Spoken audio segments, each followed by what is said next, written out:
No, they're just scared. Yeah. It's nice The to lag is relax unreal when as we well. lose, though. Like, Can somebody speed the game up as I Yeah. start the game? Alright. All right, 60 seconds, guys, and we are up and running. So get ready. It's going to be big. Oh man, my head is absolutely melting. Okay, also, me with Anton are going straight for an outpost for science. For science. okay. Also, outstanding. Can you give us a separate channel? Science outpost. Okay, so if anybody's joining me right now, I will explain what's going on. Doesn't matter. We just organised a pretty massive game. And Mark, south chat. Oh, let's There not are 3 use catalog. now. So which chat are we going to? Anything on You the can go here south if you want. Discord will be good.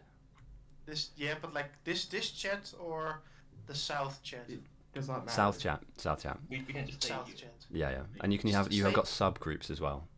So stay here or Are we really gonna? Let's go, boys! Good luck, lads. Oh, Okay, right. I'm gonna come out of this Discord so we can jump into a fresh one, just gonna We follow got the, Hydra. and then I'll explain what the hell's going on. Hydra with you. Science Outpost, la la la la la. I'm hopping into a North chat because these guys are all on their own channel, and that's taken an absolute age to set up. For all of you that are new, that are watching, for maybe people that will be watching in the future, we have now a game of 47 players, with a few more to come in, versus 11. The 11 players that have challenged our server, the normal team, by the way, are on South. These are all kind of regular players. Hey, Crazy, how's it going? Mate, my brain is melting at the moment, but this is going to be a great, great match. The Northern team have Carl, Clutch, Walrus, Rune Bogler, Bumblebee Rider, Zymoltus, Macross, Iron, Zorian, Warger, Arduirik, if I can get that out, and there's one more player that's going to be joining us too. The South have all of these noobs, and we're in for a hell of a game. We're in for a hell of a game.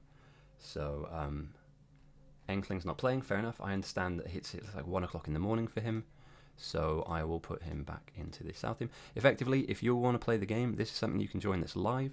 I will stick some music on as well in the background. This has been difficult to say the very least to set up, but I'm really glad we got there in the end.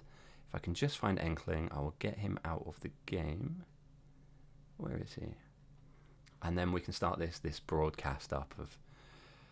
Dan P, hey mate, hi, nice to have you with us. I'm currently struggling, but we've started the game. Thank you for the follow, man. I hope you're having a really good day, and I hope you really enjoy what you're about to see, because I think this is going to be really good fun. I'm currently looking for Enkling. I'm not going to spend too much time on this. He can also join spectator mode. Oh, he has. Excellent. Right, music. I need to get something upbeat on, because my brain is just slowly kind of caved in. So I'm going to stick on something kind of happy and housey for now as we start this game up, and I'll explain to everybody what the hell is going on. Yeah, we have a team of professional people that they're all very strong speedrunners as well, who have kind of challenged us to play. And effectively, what we have here is a team of 11 versus a team of 51 and climbing. So there will be more and more people joining us as we go. Copyright-free music. Let's go house. Let's go. I need some energy. I need a coffee as well. But we'll start with some house music. Awesome. Let me know about the music being either loud or not loud enough. I can take a breath. I can take a breath. And as I do, and as we zoom out onto this game, we can see 57 players. Or 49, it was 50. It will come up to about 57, 58. We'll be playing against 11. And this is potentially, arguably, one of the largest games in Bite Battle's history in terms of the player pool that we have ready to come in, as well as players that we're playing against in the form of this professional team of absolute mad lads. I'm predicting this is going to be close. I'm also predicting there to be maybe, potentially, an upset here. You know, I'm not too sure if this is going to go the distance or not, or if the noobs are going to kind of plan themselves into oblivion. So, yeah, oh man, I'm so happy we've managed to get this up and running. And thank you for joining me. Thank you for joining me at the very start of this game. I will scan around. I will keep you informed of everything that's going on. At the moment, I'm just trying to catch my breath. And yeah, thank you for the follows. And I've got 2 others as well. Pucks followed me and Max. Legends, guys. Thank you for joining me. And yeah, this is the second event that we've been hosting this weekend. We had big game yesterday, which was really good fun, and today we have a team of 11 players up against, effectively, we're going to get to 50 plus. And as I see now, who wants to join South? Let's see if we've got any extra players that want to jump in, round this off to an even 50 players. And how the hell can 50 players lose to 11? Well, we're about to find out. We can see some very eager outposters moving out to the east. Dradrian, Sticklord, Sean. Somebody told me how to pronounce this the other day, but yeah, I wasn't getting it right. Smiling Nasset and Hoktuo. So I imagine that these guys are looking for an outpost that's going to be launching a rocket. Meanwhile, Hydrochronics, the Soldier, Pack, and Max 100, I think are looking to threat farm early game. And beyond that, we've got Monkey Lol, Just Bob, Spox. These are all incredibly strong players, by the way, apart from Eagle, obviously, he's banned. Cognitive Fun Outstanding, Dharma Man could be FTNS, we will have to kind of wait to find out, and Just Bob. So both west and east sides of the noob team have incredibly strong players, with 85 RT, our Russian comrade, heading out to the west side, looking to build a little outpost of his own.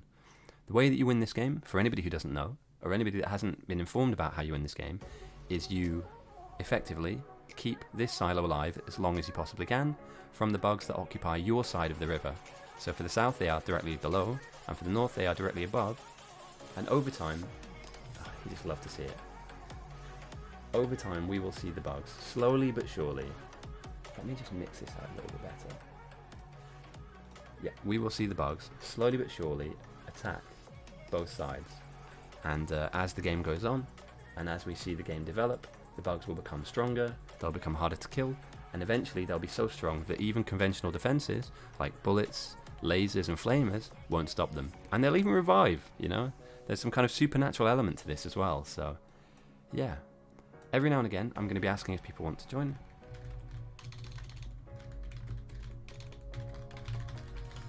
My name's Ghosty, I'm currently refereeing this game, which you can argue is pretty historic. We do have a couple of AFK guys, come on man. There's only 48 of you, you need these 4 to be running around and playing. And Gavel once in, excellent. So you'll see me do a couple of bits and pieces in the background too. I will be chucking people into the game as we go. And yeah, if people don't want to join in, that's fine. But as we can see now, finally, the number's reached 50. 50 individual players are going up against a team of 11. And we can see early on, Burnham City going down. For the professional team, we have a couple of buildings. I'm sure they have a preset strategy they're going to stick to. So rather than focusing on what's happening down south all the time, I want to kind of keep my eye out for what these guys are doing, because as far as I'm aware, they're incredibly organised and they have a plan, they have a structure that they're trying to play to. And I'm kind of interested to see where it takes us, because our conventional noob brains might not be best placed for kind of the professional side of games. So we can see in south as well, the initial smelting facilities going down, with the idea of building your kind of opening sciences. This will be the kind of the beginnings of the south kind of base. It's like the skeleton of the body that will be the base. We have factored in some extra ore patches, and that's for both sides as well, and hopefully that will just speed up the initial opening. Oh my god, how fast is this? So Simultus already has managed to get down. As we see Bumblebee Rider defend, it's really good, isn't it? I don't know much about oil though. I mean, we've got oil close. The thing that will make this map broken is, and thanks for joining me, Enkling, or Ling. I'm going to call you Ling, mate. I keep calling you Enkling. Ling for now on, okay? I'll lock that in. I think that if there's uranium ore very close, then we could be looking at an absolute banger of a game. And it's not far away, but if there was like some like uranium ore here, maybe? Oh, Kobai, rooting for his boys. It's a hell of a game so far. Thank you for joining us, by the way. I will try and keep us up to date with everything that's happening. There are a lot of noobs on South, and as I bring up the player list, we can see that there are 51 average Joes up against Globo Jim. You know, against Carl, Clutch, Walross, Runebogler, Bumblebee Riders, Emultus, Marcrus, Iron, Zorian, Roger, and Ardoric, and we've been challenging them. I'm looking forward to having you join us, my dude. I feel like you're letting these guys put down all the grunt work for Kobai to sweep in later on and win the game for them. So yeah, either way, man, it's really nice to have you here. Thank you for taking up the challenge to play us as well. We don't get to do these kind of really fun and funky games too often, so being able to kind of collect 51 players and another 11 to play against each other, it's special. We don't do this all the time, but I do like doing them every now and again. It's going to be massive. And we've obviously stuck down some extra ore patches for you guys as well. So, as the game develops, we can see a couple of different playstyles emerging from the south. I believe Hydrochronics is going for a hardcore threat farm build, and as Ling knows, because he's got a really awesome blueprint for threat farming, we should see defenders be employed here. It will take us off the beaten track when it comes to research later on, which might deviate and slow down the south, but you hope that later on, with the numbers they can employ, and this is a fantastic outpost spot here, lots of copper, lots of ore, lots of oil as well. This is a fantastic spot. You can imagine later on that, yeah, we've got some kind of hardcore defenders, hardcore outposters, and that unless the north are superhuman, and so far they've managed to get a pretty ridiculous setup going on. I'm not sure if they're going to have like a temporary setup followed by a more permanent structure, but we can see initially now an ambitious smelting into science build. So both teams will be contending with bugs, slowly but surely, kind of getting in the way and annoying them. And at the moment in time, the bugs on north, they're only 1.6. Ling, man, I'm really sorry, dude. What I'd like to do is host game for my SEA homies, for the Australians, for the SEA guys, for the Japanese and Korean players that we have, as well as some of the West Coast Americans. I think it's unfair that you don't get to participate in this purely just because of time zone. Because if it was skill-based, you'd be in this game, 100% Ling. Like, any of you guys that haven't seen him play, he is just a nightmare when it comes to... and I'm not just saying that to pump your tires up. Genuinely speaking, if I could pick a dream team of players, I'd pick like Ling to like lead my defensive kind of efforts fighting the bugs. And as we can see now, that's exactly what the South have aimed to do. The way that you play this game mode effectively is that you protect your silo, as each team has one, in their main base from the bugs, right? Sounds pretty simple, and in the early part of the game, it's kind of really simple, right? The bugs are 1.8% strength, and at the moment you can see a different number on South to North. Now obviously South have a lot of players, and their aim is to kind of drive their threat number, the amount of aggressive bugs on the map, deep into the negative. And what this means is the map, for the bugs to become aggressive and fight them, needs to spawn that number into a positive number. So how do you do this? Well, in the early game it's really simple. You have a gun and you kind of just shoot them. Throw me to South. Thorgal, I won't just throw you, I will mercilessly toss you into the game. As well as Pavev, because I'm pretty sure he's pretty keen to play. So yeah, apologies if I'm doing a little bit of administration in the background. Anyone? This is a one-way ticket. There are no North joiners, apart from Kobe later, or Kobe, if I'm pronouncing that correctly. So yeah, so you drive the number down. Effectively later on in the game, the bugs will be there'll be so many of them, they'll be so aggressive, that they will be tearing your defenses down.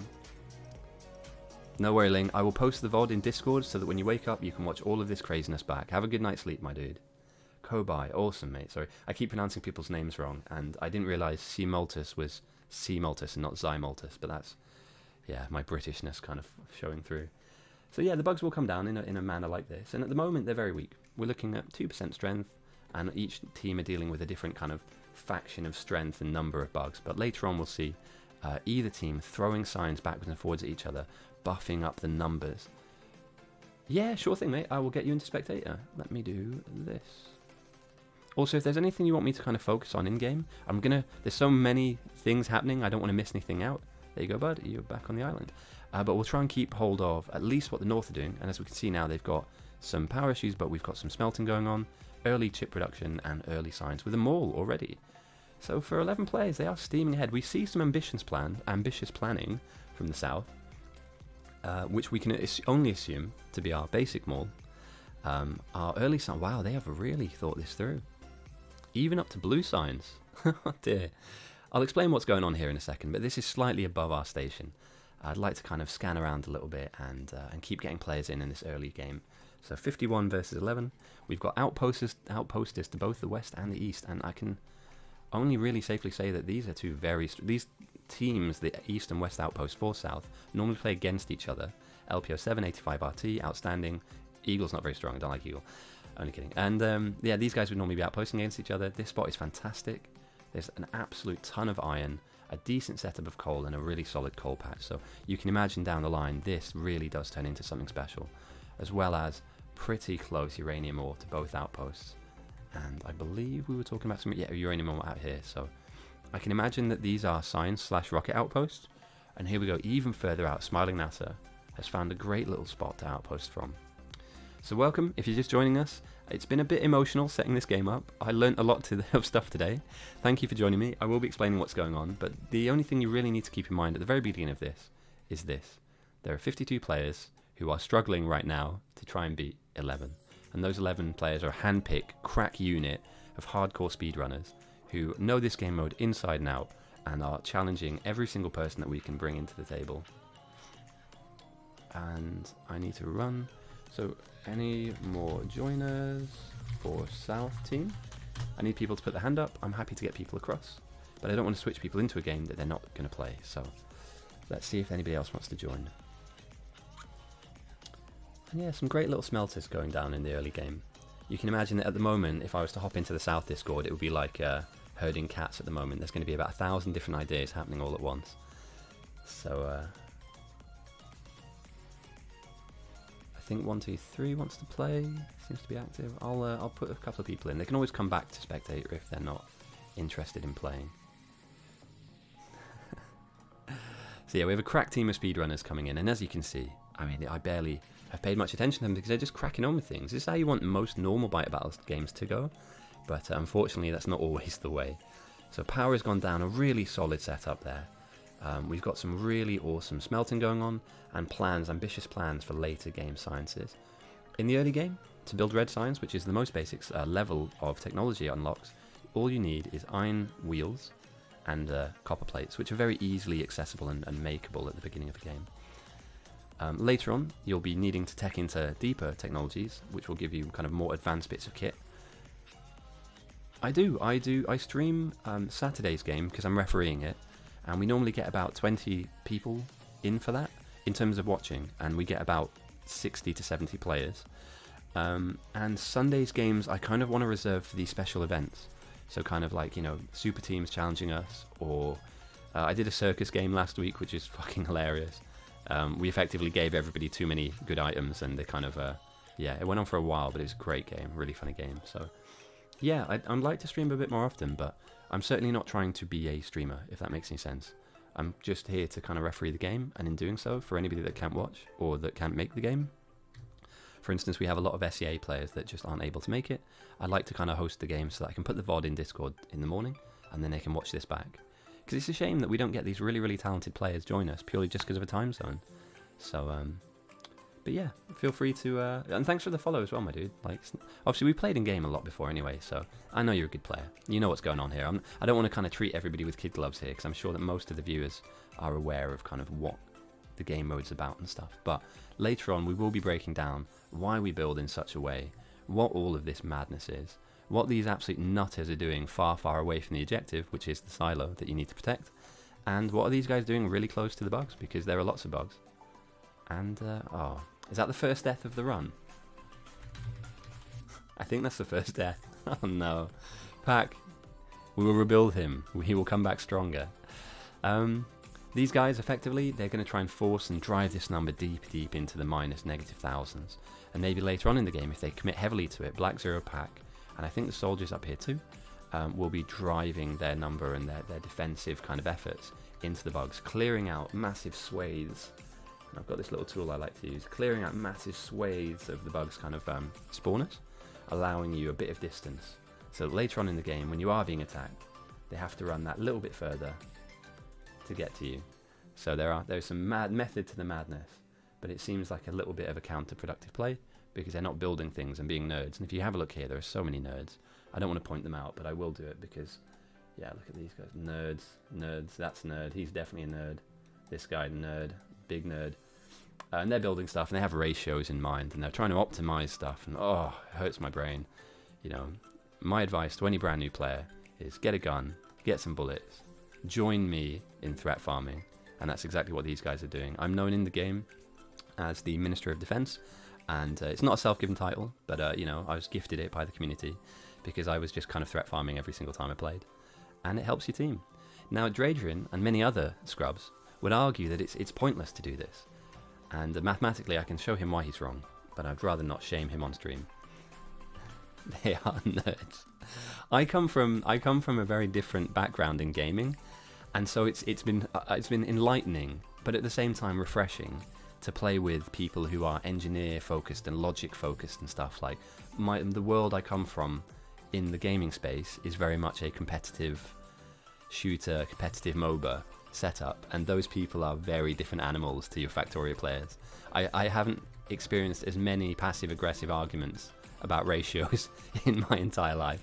Lovely people, I've no bad words to say about them at all, but it's a very different breed of player that kind of gets into this, and especially when it gets to the kind of the more competitive side of things.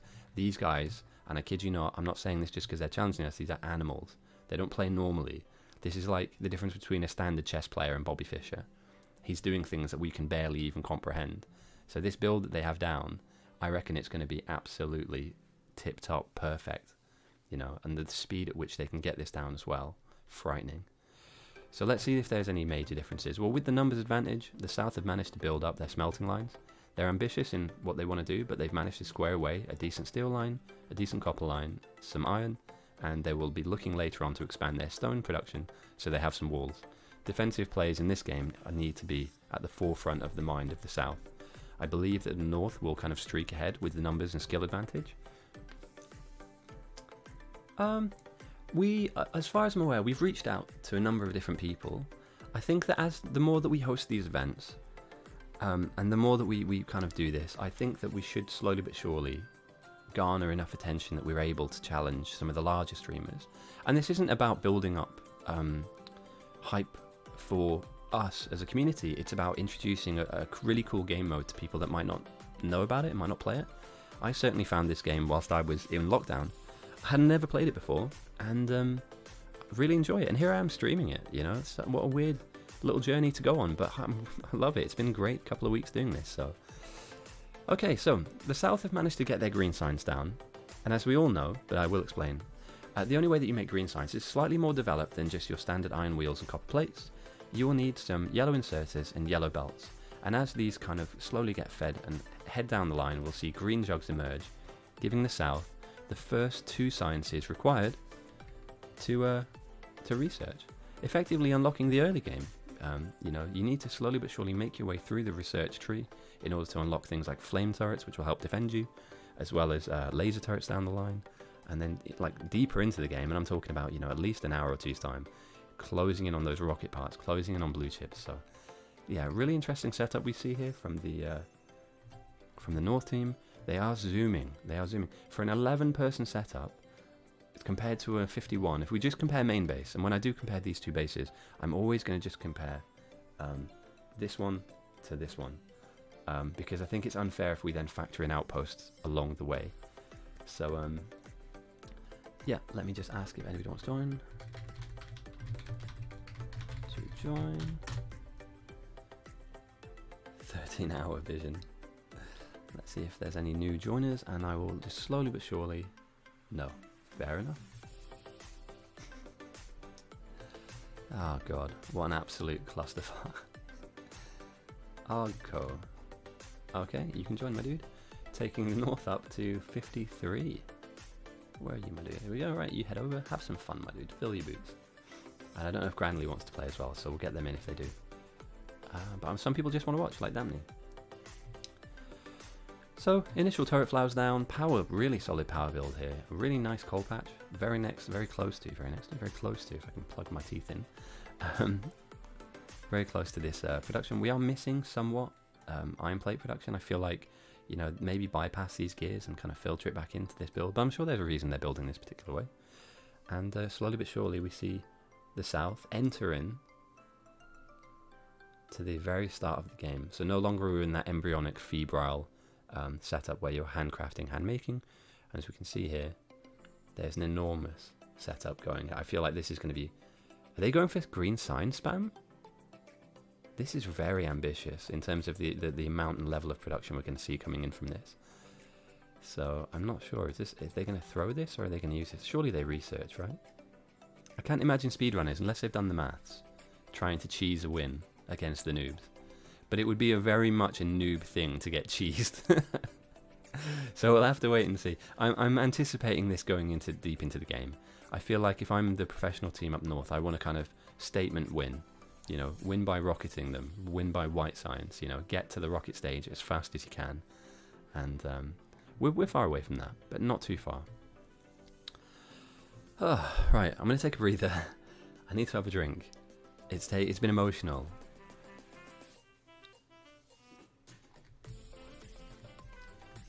Something that annoys me slightly is typically standard to do the 24 smelters. So they don't upgrade their smelters, they just kind of whack them down and that's it. So they won't change this. This is literally 24 on either side. Oh, I didn't notice that. So much longer build, I guess, but with no need to kind of check back in than this. So it's set and forget. Once it's down, it will feed itself, and then I like that though. Got you, yeah, okay, right. Already we can see a slight difference. That's a great point though, well pointed out. So yeah, I didn't know they didn't upgrade them later, but it makes sense, right? You just stick it down, and then you don't have to worry about it. Set and forget. Although one thing that will slow the speedrunners down is the bugs, and that's something that we have to kind of come into contention with. They won't have to outpost, and you can imagine with, let's say for instance with the lakes that we have, you can imagine a defensive setup looking something like this. If I just slowly but surely, we've already got one wall down here on south. You could connect up these water bodies, potentially sit in a defensive box that looks like this. I apologise for my MS Paint skills. But no, you're right, that's a very good point. Faster steel. There's some black magic fuckery going on over here. Max is setting up for something later. We'll see if we can spot this blueprint later on. I believe this might be a laser build later that it kind of checks back in on.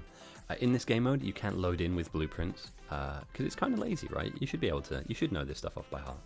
Another death from Pack. Oh dear, you hate to see it, don't you? That's 2 now. It's 5 if I can't count incorrectly. So yeah, we can see a really solid early game threat farming from Neuro, from Pack. There's one more, Pucks, I think. And they're going to work, you know. You can imagine down the line that they'll start adding defenders into that build as well. And Hydra, yeah, sticking down a little defensive. I love this build. Sushi smelting is just my favourite thing.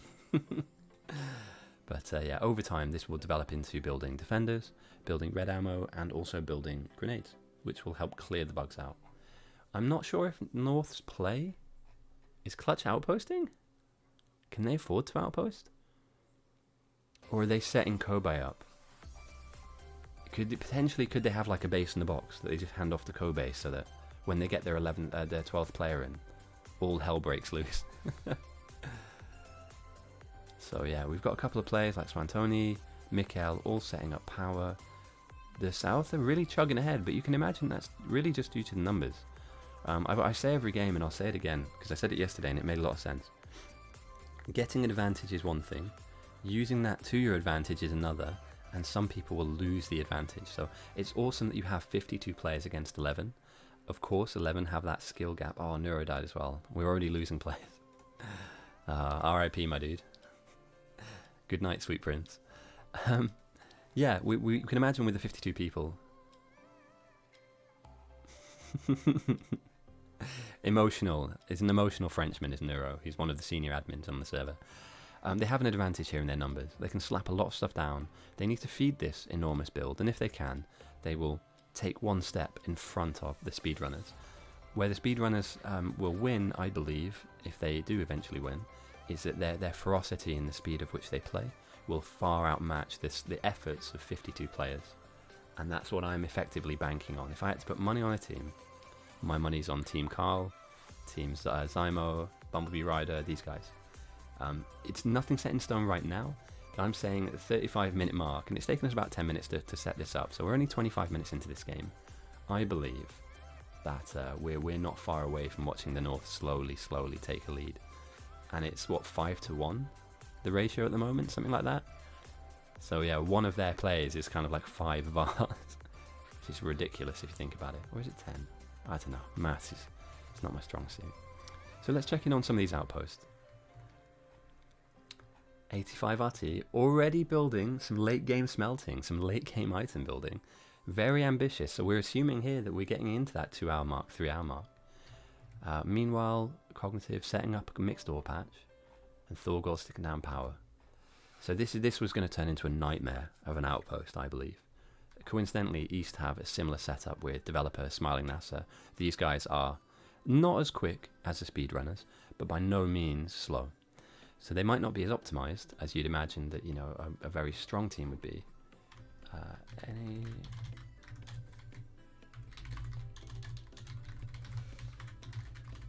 Just want to make sure that if people are coming in and out, that they have the opportunity to play. Yeah, so 2 major outposts, a defensive outpost, and something in the middle here for Monkey Lol. Now, he sometimes hard carries Game Monkey. He's one of those under the radar type players that will just make something happen. So out of the blue, you just notice a nuclear outpost, and you're like, wow, holy crap, that guy from the minute we started was like, I'm going to be that guy. Spox as well, very, very strong player. So you can imagine there's going to be... I hope I'm not getting them wrong, is my main... Yeah, I don't mind if the Britishness comes through, but if I'm getting the names wrong, like... Darmerman? Thinking that's a German.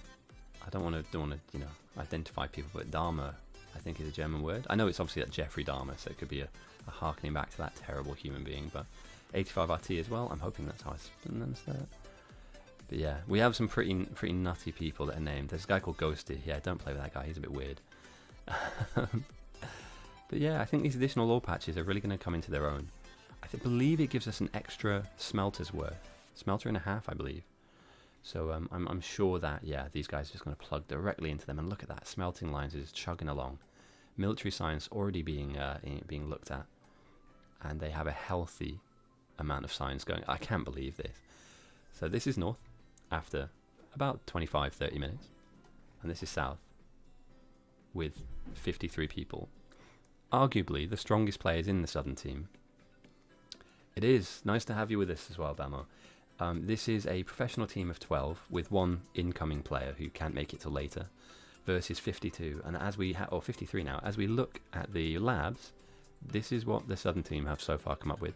Arguably they are aiming to get to blue a lot quicker than the north, but they're barely feeding green into their labs, whereas up here the speedrunners, healthily with an extra 2 layers of labs, are flooding green and red in.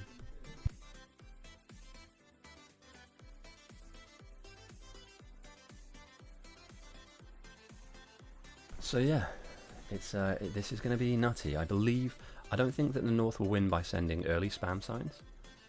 It is. That's frightening. And they've had the same time. So the only difference here is we've put down an extra set of ore patches for both teams. Effectively, we wanted main because these guys are going to be trapped in main to be as healthy as possible for both sides. So there's no inherent weaknesses, but also it's how you use your kind of resources to your advantage. The only way that the South can win is trying hard to keep pace. A spam outpost, you know, how effective would that be?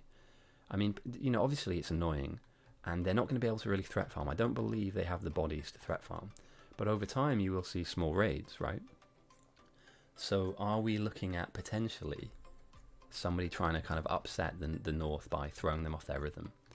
I mean, we've seen them getting oil now. You know, we're sub 1 hour obviously, and these guys are all speedrunners, but yeah, I think a green spam outpost would definitely... Remember, we're on piece of cake as well, which is not the easiest, and this is by their the speedrunners' request. Is they're already going for oil.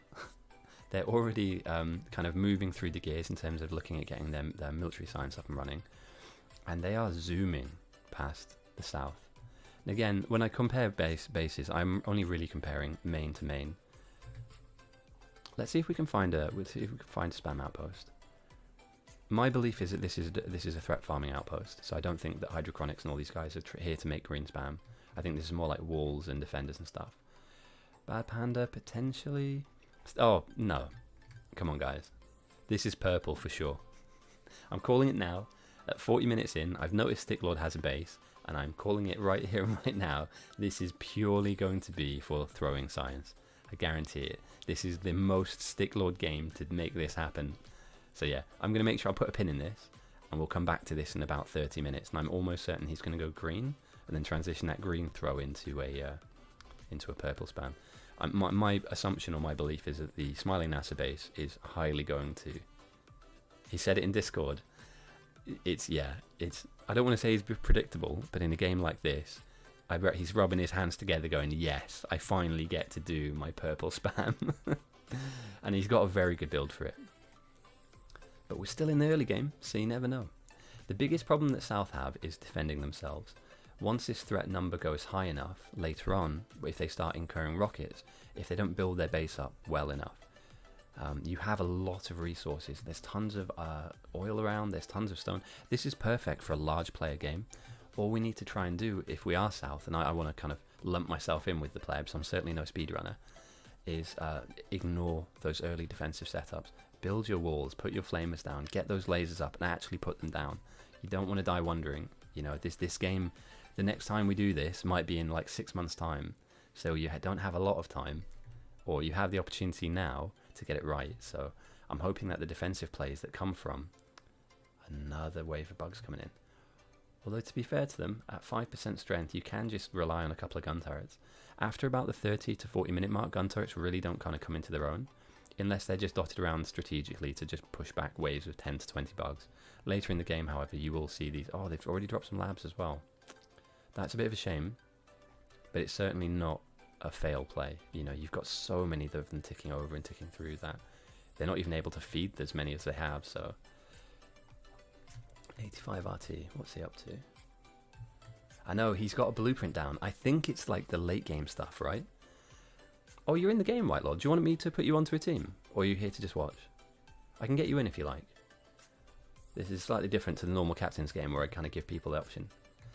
Yeah, so my assumption is these guys are going for a rocket. I mean, it's outstanding and friendly fire, right? These are two of the strongest players on the server. Eagle's okay. He's kind of alright. LPO as well, very strong player. So I'm imagining that these guys are rocketing. 85 RT is also rocketing. Smiley NASA 100% is going for a rocket. This is his opportunity to kind of beat the pros. With Developer as well, very strong players as well as shown. And I believe that I'll get some circus music later, but this absolute clown post, no doubt, is Purple Spam. No doubt. And he's got everything he needs for it as well. Tons of copper, tons of iron, lots of oil, and really good stone patches too. So I am indeed actually. Let's take a quick look at what so the south have got queued up. Oil processing, flammables, flamethrower, and concrete, which is dangerous because we've already seen that the north they're already pulling oil out the ground. You know, they've already got their refineries down. This is a nightmare. Meanwhile, who's joined north just now? It says they have 12 players. Oh, that might have been an admin hopping in. They're on to... Oh, dear. They're going red belts, boys. They want to go fast. I don't know what we think of that, but... yeah, terrifying. Absolutely terrifying. So we can see already that the North are ahead. They're ahead because they can pump oil. They're ahead because they can process it. And down the line, they're certainly going to be able to hit plastic early enough to the point where they can get their red chip production up and running. And that's a very strong sign that the game is moving into the mid-game. Yeah, it's a little bit of a... It makes me join the team, but because there's no elo involved in this, I really don't mind. You know, this is more a case of let's try and keep up to speed with everything. And these guys are moving so fast that I didn't even notice that they've already accelerated far ahead of the south. So I'm going to change my playlist. I'm not really feeling this music. Get some synthwave on.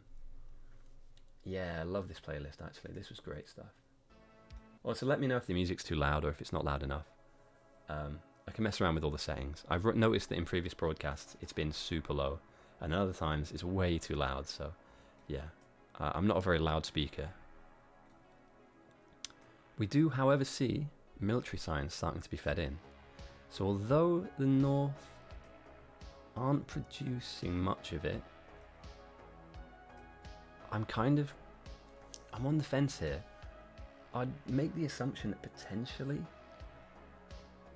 we're neck and neck, we're level, but this is a beast. I mean, look how much they've managed. 11 players as well versus 56 now. Look at the size of this smelting array, with only more to come down as well. So we're only going to see further throughput. I know, synthwave, right? I really, really like this stuff. Not just because of like, you know, the 80s and you know, what's it called? Stranger Things. Oh, mate, I'm slow. I'm slow today. Holy shit. I might need to go make a coffee, but I don't want to miss anything.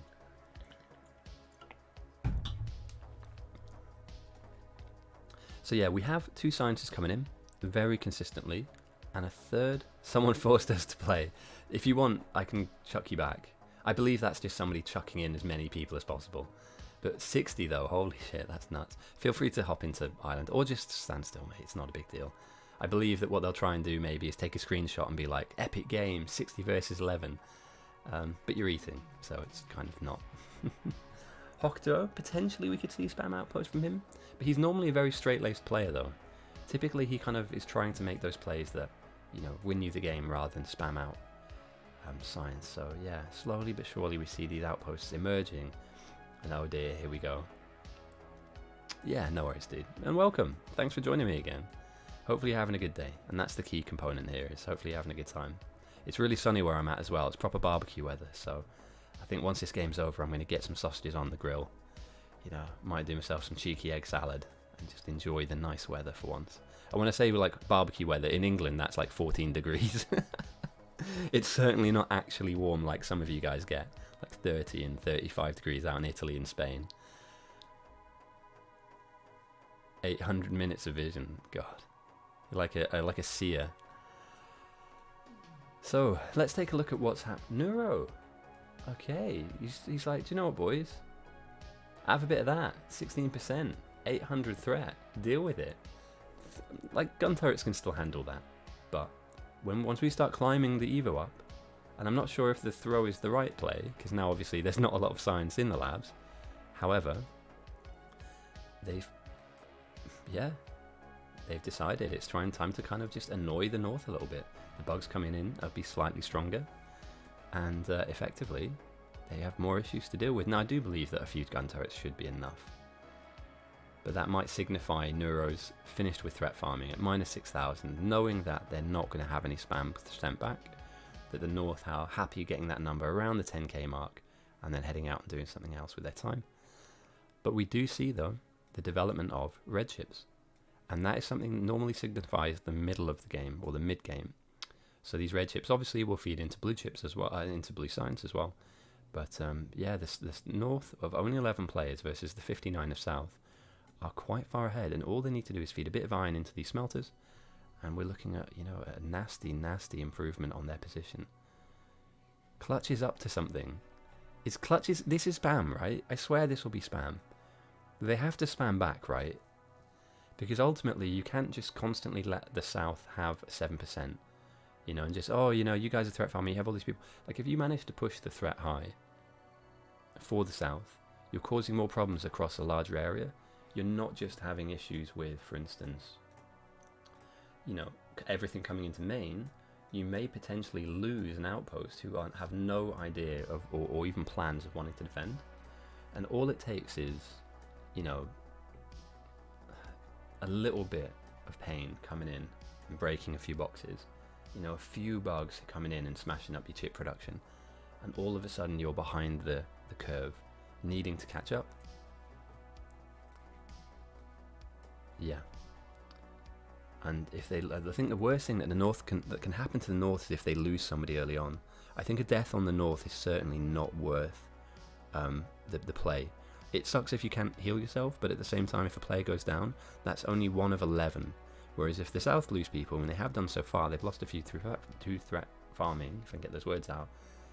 58 players, it goes down to 57. It's not really a big deal if you ask me. But they don't have anything queued up for research, so I imagine maybe that the north have outstripped the basic research, the early game research. And they just, yeah, they're going for heavy armor. Okay. So, yeah. Let me get George into the game. And he will take us to the lovely number of 60. For any of you that's not aware of what's going on, or you've just joined going, wow, that's a pretty uneven game. The team of 11 have chosen to be 11. These are all professional gamers, these are all speedrunners effectively, and they've all played together before. Meanwhile, the rabble, the 60 on the south, are slowly but surely getting outpaced by 11 very strong players. The only strength they have is their strength in numbers. So as this game progresses, we can see that small deviations and changes in the plan will either give them an advantage or take the advantage away from them, handing the North a free win. We can see that they're aiming at the moment to build up their flamers and their engines, and slowly transition this build into red chips. I really need a coffee. Holy shit! I'm normally not off the ball like this. Bear with me. I'm gonna do that now. I hope you don't mind. I'm gonna go get coffee because this will not be a fast game. So I'd rather do that now than miss something later. So I'm gonna keep us here. If that's alright, we'll keep us here for now, just for about a minute whilst I go and make that coffee, and then I'll come back full of energy and full of commentary. But yeah, I'm dropping the ball a little bit here, and that's a sign that I'm just low powered. So back in a minute, see you in a sec.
Okay, cool. I'm back. Sorry about that, guys. I just thought if I get coffee now... No, fuck off. Don't bait me, mate. Imagine that. I go make a coffee and the game ends. Oh dear. Right, anyway, yeah, I'm going to fuel myself up. So, let's see if there's been any developments. Well, there have been. Slowly but surely, it looks like the North, with their 11 players versus 61. The thing I'll ask you... the thing I'll ask all of you actually watching is, at what point, at what time do we think, if the North are dominant, and it looks like at the moment they absolutely are, how long does this game go on for? Because they're going to be brutal. I mean, this is going to be pretty ruthless. And if we just look at the size difference in Maine, you know, compared to the South. I know the South have outposters, but South is a little small, and North is pretty bigly. So... what time do we think the game ends? I would argue, yeah, this is not a long run that we're looking at here. And I know that obviously strength in numbers means that later on, maybe the numbers advantage will kick in. But I don't believe this to be any longer than, yeah, 2.5. Which is nuts when you think about a game that normally would typically go on for, you know, 4, 5, 6 hours. 100%, I completely agree with that, Whitelol. 100%. If I'm South, I'm not comfortable with my threat farming being like this, and I'm not comfortable with my walls. Not, you know, I need one person or two people to find a stone patch out in the middle of nowhere Ah, Clutch is going for a farm build. Oh, okay. That's a deviation. I like that a lot. I initially thought this would be military science spam, but if Clutch is going to be drilling their number in, then potentially the speedrunners are going to win this, because, you know, all it takes is for Clutch to be able to come up here, blow away all of these defenses. I know that obviously we're dealing with 20% bugs now, but effectively force all of these guys back, creating a new defensive line. Again, it's another kind of bit of distance that the bugs have to run past. You know, you're asking for them to create a larger journey than go on a very short one to your base. So maybe that's the plan. Maybe that's the deviation, is Clutch is sacrificing his playtime to threat farm and counter the south, who you can argue somebody somewhere here is looking to spam. Or is that a waste of time? It might be a waste of time. Spox, here we go. Spox is looking to spam. And he's got it kind of ready to go. But this might be a little too late though. Defenders are incredibly strong. You kind of, once you've got them, you can kind of weather the storm really, until kind of later, deeper into the 80%, 90% type bugs. You know, you can kind of survive. Too late. I do think it's a little late. If you want to go for that green spam, you'd hope now at the 56-minute mark that you'd be throwing. Not saving or waiting for it to build up. You'd be throwing that science out. So I believe that if we're looking in terms of coming online and things switching on, I believe that the north will come online so much faster. And as we can see, the first few blue jugs coming into their labs, you know, these guys are onto the 4th science already.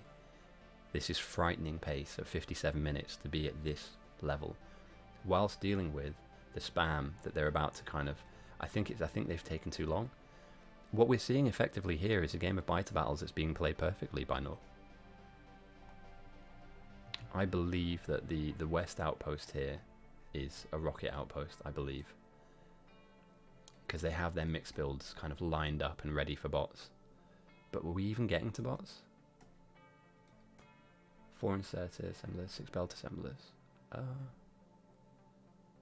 Maybe they transition this into green. There's no way they do science here, right? You just assume that main is just going to look after your science, and maybe later you can kind of offer purple. And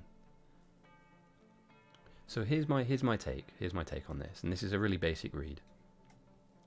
This purple spam outpost, which we all know is going to be a purple spam outpost, I'm calling it now. I called it minutes ago, but I'm calling it again. This is really the South's only hope of getting up to speed in time to trouble the North. This really is their only hope, because I don't think green spam really does much to them. We can see a couple of waves of bugs coming in. Now again, these turrets are easily defending against these bugs, and for now at the very least they're able to kind of thwart them. Yeah, they'll take some damage, but you know, that's job done, that wave's gone. When they turn to 30%, 40%, you know, Clutch threat farming, driving the number down, I mean that's kind of quite an inspired play. Off of sushi smelting as well. So there's no guarantee this actually is efficient. It's just sending as much stuff as you can in, hoping that it fits. I'm going to keep an eye on Clutch. Game winning for North is this, and their standard play is game winning. It's just standard. They're just smashing it out. Potentially, yeah. Potentially it's for later. I think South's winning condition needs this base to be as efficient as possible. They need Sticklord to be playing like out of his skin. You know, because 500 purple at the wrong time, just as you're trying to build up your defenses, just as you're sticking down some stuff, you know, 500 purple could really dent.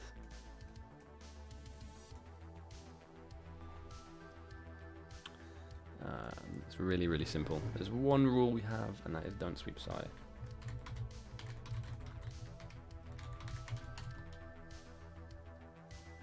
I don't want to shout at the guy.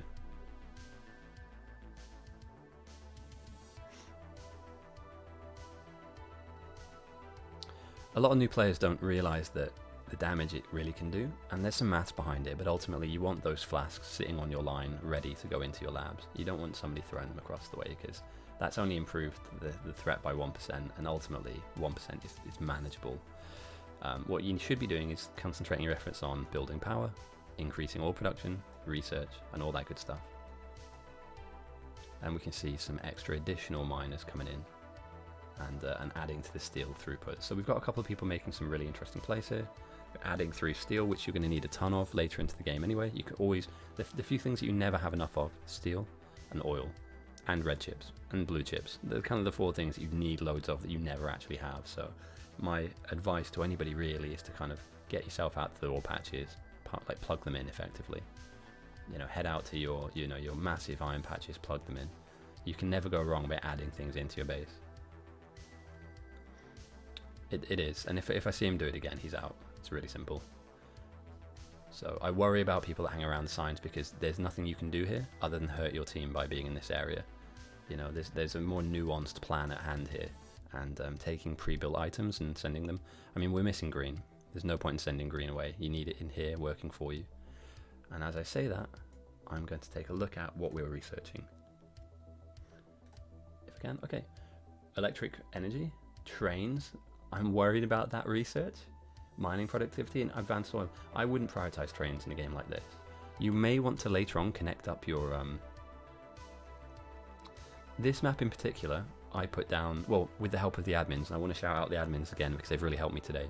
I put down 1 extra coal patch, 1 extra copper patch, and 1 extra iron patch, just because the speedrunners are contained to their base. Oh yeah, true. I know what you mean, but what I worry is that some noobs queued it up and then they queue up train signals and all that jazz, and you're like, no, you don't. We're not. This isn't train base. It's a real worry of mine that. And I've just noted the north are all in red as well. Oh no, maybe they've done that. Maybe that's not on purpose here, but most of them are in red. And we should see clutch. I wonder, do they deviate their research into follow account? They do. Interesting. So their deviation when it comes to this is actually helping Clutch threat farm by moving their research away from the typical line that you'd normally take, allowing Clutch a greater opportunity to kind of push the bugs back, drive their number down, and there we go, it's into the negative. What that means for anybody that doesn't know, or anybody that's just joining us that doesn't play this game mode, once the threat is at a negative number, the map on the north needs to spawn this amount of bugs for them to then become aggressive again. And for the south, who have been threat farming for a longer time, with more people, because they have 63 people on their team, they can afford like 20 people to do this if they wanted to, have driven that number even deeper into the 7,000 mark. I wonder if the southern threat farmers are even at defenders yet though. I wonder if they've managed to hit that. No. It does. I'm a huge fan. Massive fan of any defensive plays that you can make. It's just, I believe that there are things that we haven't found out yet. You know, there are a couple of things that we don't play with a lot at the moment, but I think that down the line the meta might dictate a slight change in the way that we defend. And yeah, I've got some ideas. Like, I haven't played in a while because I've been burnt out, but I'm very much looking forward to getting in and testing some defensive ideas out. Okay, so Stick Lord. Yeah, called it. Purple spam, love it. Huge fan of this. A little issue with plastic, but we'll get there, you know. I don't think they even have the ability to research it yet. Main base going strong, but we're missing blue, as we can see that slowly tick into their labs. So keeping pace, but I think behind. I would say definitely behind. Okay, look mate, I'm gonna be honest.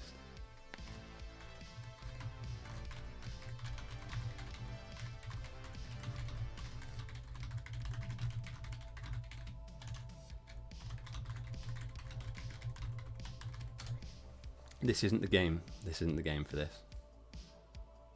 To mess around like this. Just leave it alone. You didn't make it, so you don't mess around with it. Go and do something productive. I'm very much of the opinion that soft grief for this game in particular will slow a team down. So yeah, you're just going to get kicked. It's really simple. We want as many players to play as possible, but we don't want people trolling. Because, you know, there's 60 odd people trying to win the game here. All it takes is for one person to do something random. You know, it doesn't even have to be on purpose, but randomly pull this power pole out the ground and all of your oil turns off. We don't want that. We'd rather, you want this to be as competitive as possible. And as you can see, the north, they're fucking going, mate. They are going quick. Rapidly developing into their red chip kind of. I think they're going to chest this stuff down the line. Or is this now looping? Yeah, so they're chesting up their red chips.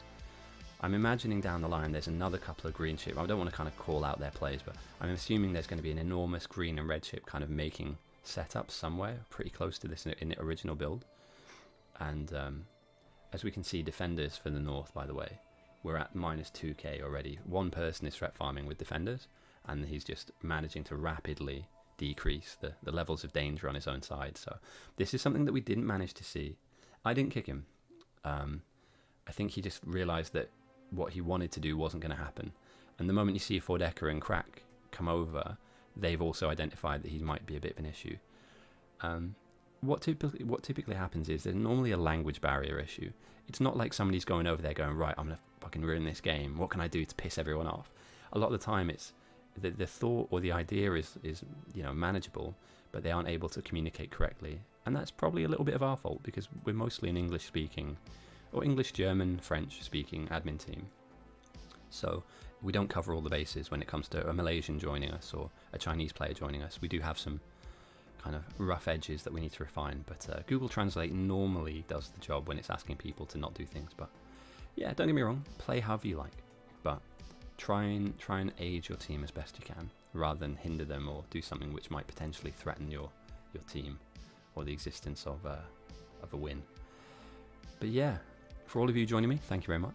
If you have any questions about what's currently going on, feel free to type into chat. I'm more than happy to explain what we're currently seeing.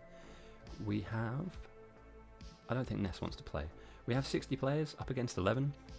I believe the North are being outpaced, outpacing the South massively. I think the scale that the South can build to. Neuro is an admin, yes. Yeah. And he is a gregarious Frenchman who I believe listens to funk music. Yesterday's game, he kind of logged in with some pretty fruity music playing in the background, and do you know what? You do you. If you're into the funk away, my friend. Do you know, I might even stick some on later. But yeah, where the South have the advantage of these outposts, I imagine later the play or the idea is that these guys can only really get one rocket up, right? You don't want them building a second silo, because I don't think they'll be able to feed it. So the idea for the end game or the late game will be that although these guys can send one rocket at a time, and it'll be quick, don't get me wrong, they'll be able to put lots of stuff up. No way, is Black Zero really his son? No, I didn't know that. I feel really bad now, I should have maybe explained a bit more. Oh, I'm guessing quite young then.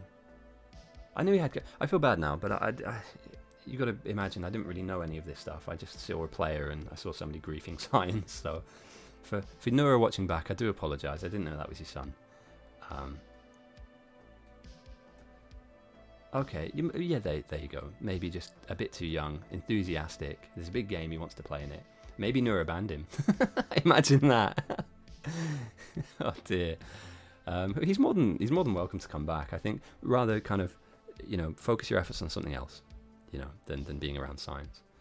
So my going back to my original point, these guys will only be able to create one rocket, and they will do it quickly. I mean, look at this, they're already expanding their smelting.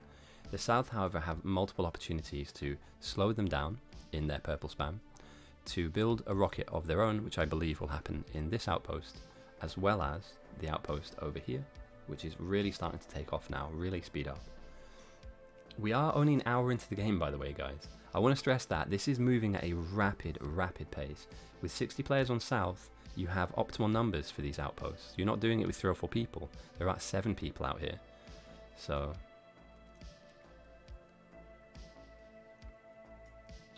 yeah, I'll call it as I see it. That's I think the fairest way to be is don't have any favorites, but if you see something, just call it out. And a lot of the time people go, sorry man, I didn't know, and that's absolutely fine.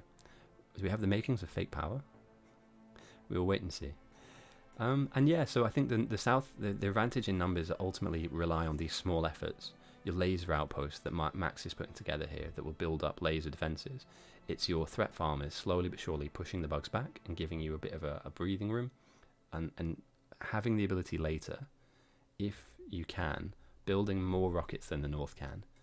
I'm of the belief, however, that these guys are going to have so many rocket parts, they're going to beacon the crap out of their silo, that regardless of which way this goes, we will see North take off more rockets before the south have an opportunity to. And effectively what will happen is I think these guys are going to be going at such a fast speed that they will overtake and lap, effectively, if this was a race, they'll lap the south with how efficient they're playing. And already we can see they've got light oil down, which is the strongest form of flame fuel, and turrets going down as well. So already we're having a very strong defensive play, building that really thick wall and then sticking down behind that as per normal, as per usual. Nothing different here because there's no point in changing it. A big old wall of lasers and flamers that will just force the bugs back later. Again, if you're a new player, I highly recommend this playstyle. You don't need to have a high skill to play it, to do it, but it is massively impactful for your team in a positive way. So let's go back onto Clutch. Is he developing beyond? So yeah, defenders is the play. I'm sure he might grab some of that red ammo for himself. His power is low. I'm not sure if he's connected to the main base. No, he's not. So he's probably not able to feed as much coal in, or maybe just needs more. But yeah, Clutch out here. Slight deviation from the speedrun we saw in the past. I believe the reason why the 7 players versus the 57 that we saw the other a few weeks ago failed was because they threat farmed so heavily and didn't counter threat farm. So the kind of professional team that we played before didn't have the opportunity to kind of fight back. They were just kind of absorbing blow after blow after blow. Instead, it looks like to me these guys have had an organised, optimised plan of fighting, and they're going to be dirty fighting as well. This isn't going to be a case of throwing clean punches. I think that we may see later on, you know, a couple of white signs sends. Without giving away too many spoilers, and I highly recommend you check it out on YouTube because I put all the VODs up there. The server team won because of 2 different reasons. Reason number 1 was Sticklord. He had multiple mega plays in that game, more than I can really name, but to name a few, he saved the silo twice, and also did a purple spam build that really helped push them into deeper into the 90-100%, and they launched more rockets effectively. So it was just a case of strength in numbers. The server side team ended up launching, I believe it was like 9 or 10 rockets to the stacks 6, and ultimately, you know, dealing 10k white signs. You're going to have a bad time as a 7-man team. It got kind of close. Both teams got their base broken into, but ultimately they just couldn't. They were overwhelmed with numbers. We do have one more player joining North as well, so that was at ITYTD. I'm Too Young to Die. This, however, is being held at POC, piece of cake.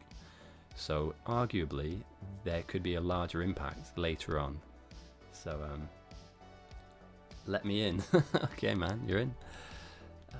Team manager. Anyways, boom. Now I'm just going to ask if anybody else wants in. So yeah, my name's Ghosty. I'm the one hosting this. I'm also the referee. I'm just trying to kind of filter players in. If you're new and you're wondering why we have 62 players on one team and 11 on another, don't worry. They're going to get one more. Just to even themselves up a little bit. We may see Kobai join us later on, if the game even goes on that long. But for now, settle in, settle down, because there's at least another hour of gameplay before the North win. And I'll try and cover all of it. But for now, we're waiting on a purple sign spam to build. I believe I saw it was Max, was it? Or was it these guys? No, Max was doing lasers. It was Spox. Spox is going to go for the first major throw. Oh, mate, it's going to be big. I'm already worried about South. We're already worried, if I can get those words out of my mouth. So North have got their defense up. Obviously, you'll be stepping into all of this. North have got their defense up. They're already currently chesting robots. We're an hour and 14. I know this is normal for speedrunners, but this is just nutty. Meanwhile, Clutch is threat farming because he could be used to build, and he could be used to really kind of efficiently help North main. But what he's doing is giving North a fighting chance. And as we see the green sign spam take place later on, and obviously the purple sign spam take place later on, this threat farming will become invaluable. This is priceless gaming. A lot of people don't like it. I'm a huge fan, and I will always advocate for threat farming. But we can see an absolute behemoth, a leviathan of a base, take place. And you can imagine, not far from this position, hype, yeah, mate, this is a big game. I don't know if we've had a game this big before. Just in terms of numbers, but also kind of like the disparity in the two teams, you know. You are literally every one of the speedrunners is like 6 players down south. That's kind of nuts, you know. Can one person do 6 people's worth of effort? And I think we can argue pretty comfortably at this point in time with these players, yes. I think you can certainly say yes. Very funky red inserter setup here. I'm sure this is going to move into kind of red, green, blue chips.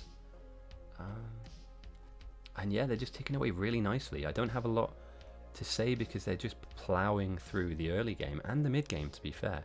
The moment these row reports start getting stuck down and they start having bots on their sides, I don't think the numbers advantage even matters anymore. You know, the way that the professional, the MCP stack, the Steel Axe team, last time we played, they really started to accelerate through the gears the moment they got bots down. Meanwhile, South, with the people they have with them, they have flamers, yes, and they have a lot of flamers, and they are now healthily feeding their labs, which you'd love to see. But I do worry to a certain extent about their adaptation into the later game. How long is it going to take for us to now see purple enter these? How long is it going to take us to see yellow enter these? I know that we have to do some research first, but you know, how long till they get bots up? And a healthy amount of bots, you know, not 10, not 100, but like 1,000. Because at that point you can start having smaller efforts. I think you should, mate. I think it'd be really cool to see the north side, you know, maybe the comms and don't get me wrong, the stream sniping doesn't even exist in this game because nobody can go, right, the speedrunners are really quick, we need to speed up. You're kind of just set now, you know. And as lasers already, Jesus. I mean, I'm going to stream the whole thing, so there will be a VOD of it. I think it would be really fascinating to see what an end game looks like if you were to join and they're kind of closing in on the win, just what the plans are. But either way, I'll keep the VOD of this and I'll post this into Discord, so I'm trying to make sure I capture everything, but these guys are just slamming it at the moment. You know, this is flat out on the gas, and I'm raring and ready to go. And defensively speaking already, they're starting to slow their base up, so they've learned lessons from the past. You can imagine later on that we will see potentially, don't want to play the game for them, but potentially walls cover up the side of the base, protecting them and giving them some breathing room once the kind of larger sends come in, the purple and all the rest of it.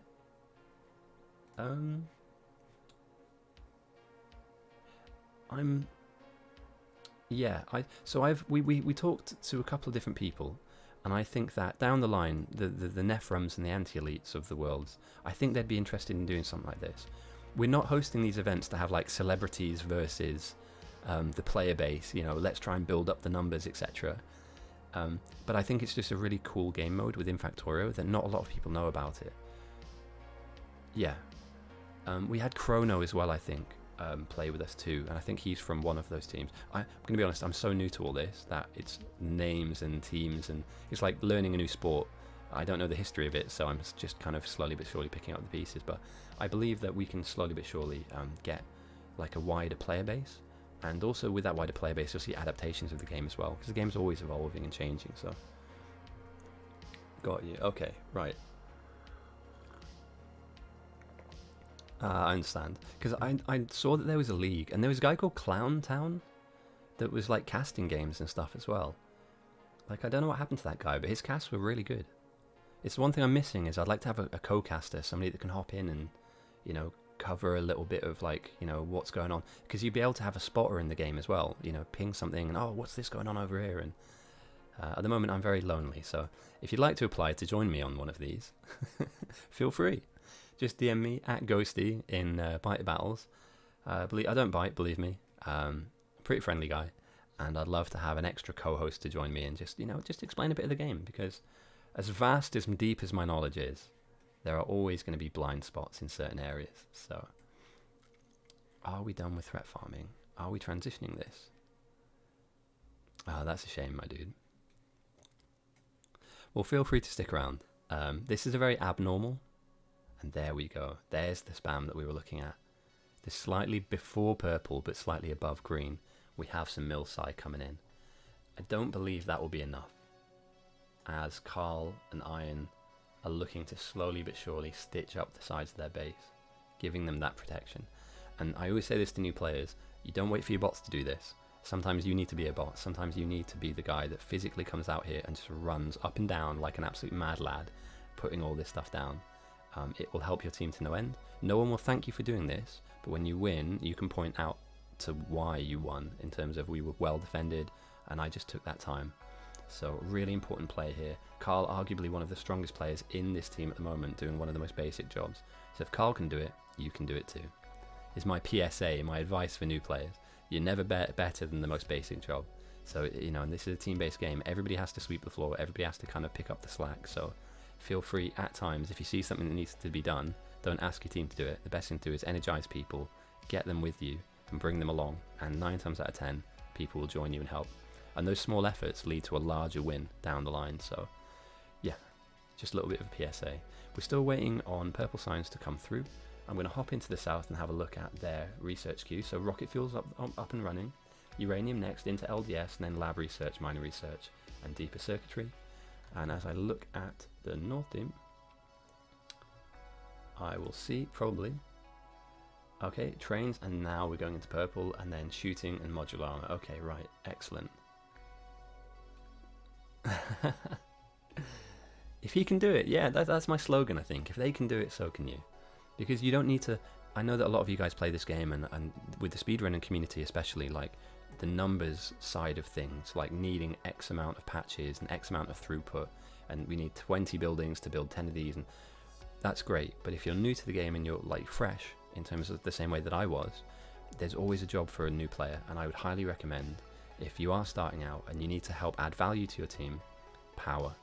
Because you're going to need loads of it, and it doesn't take a high amount of skill, but it's much greatly appreciated if you slap down a big block of power. And they said plower there. Jesus. It can look like this, potentially. I'm not a huge fan of this build, but it can look like this. It also subsequently can look like this, but effectively all you need to do is mine some coal, throw it through your mining assembly, so obviously pull it out the ground and send it down the line. Make sure that you use burner inserters, and then 1 boiler, 2 engines with a pipe connecting them will allow you to put power poles in between. I mean, that's just the perfect brand new player to make. And obviously you need water to boil off the steam. It's not easy at all, and because you need so much of it, you will be handcrafting lots of stuff. Down the line, obviously, you'll be able to... Oh, very nice. So, I've just been interrupted there by the sight of a purple jug sitting in the labs. Blue inserters, red belted. Oh god, there are a certain set of memes that exist within this game mode that are vast, and we may get into some of them later. I do want to point out just now that the South have managed to get to purple signs very early on, even before they have their bots up and running, it looks like. So slight deviation there. They've hit a certain level of research that the speedrunners I don't think have, and are probably still, I think they're still researching purple, right? Or they've just finished researching purple. So we could argue, maybe, potentially, that the appearance of this purple science have opened a door that the South team need to walk through. Because there's one thing having it and researching and having all this really cool science tech that you can kind of tech into, like, you know, let's try and pick something out. Spidertrons, and at the same time, yeah, if you don't use that advantage, there's no point in having it in the first place. You have 60 players, or almost 60 players versus 11. Yeah, the outline of that build is definitely something that takes time to refine itself, but we're seeing South slowly but surely gain an advantage here. Again, strength in numbers, of course, and you know they've got some although the North have some speedrunners and they're very strong players, there are still arguably some kind of equivalent players in terms of strength. 85 RT, very strong player. Outstanding, very strong player. Cognitive Fun, LPO, you know, they're not equals, but they're not miles away. You know, this is like heavyweight boxing. There's typically like the grand champion, etc., but the challenger he's not a different human being. He's not like a subhuman. He still has a chance to punch and win. So, you know, my argument would be potentially, maybe, we might see some of these late game builds come into action. I was calling kind of the game to finish around the 2.5 hour mark. I think we're still on for that. I believe in an hour we may see the end of the game, purely just at the rate of knots and the speed that this, once it's up and running, will kind of force and thrust the speedrunner team into the end game. But the appearance of purple signs has given me a little bit of hope. A glimmer of hope has appeared in my mind. Because if we see purple, we're not far away from yellow, right? And if we're not far away from yellow,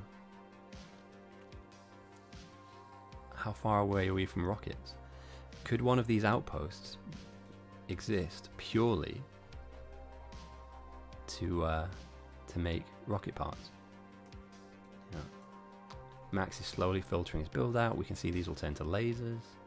Sticklord threw 144 purple flasks, pushing Team North's mutagen up to 50%, a lovely round number, and making a dent in their threat farm. But as you can see, Clutch's threat farm is still at the negative.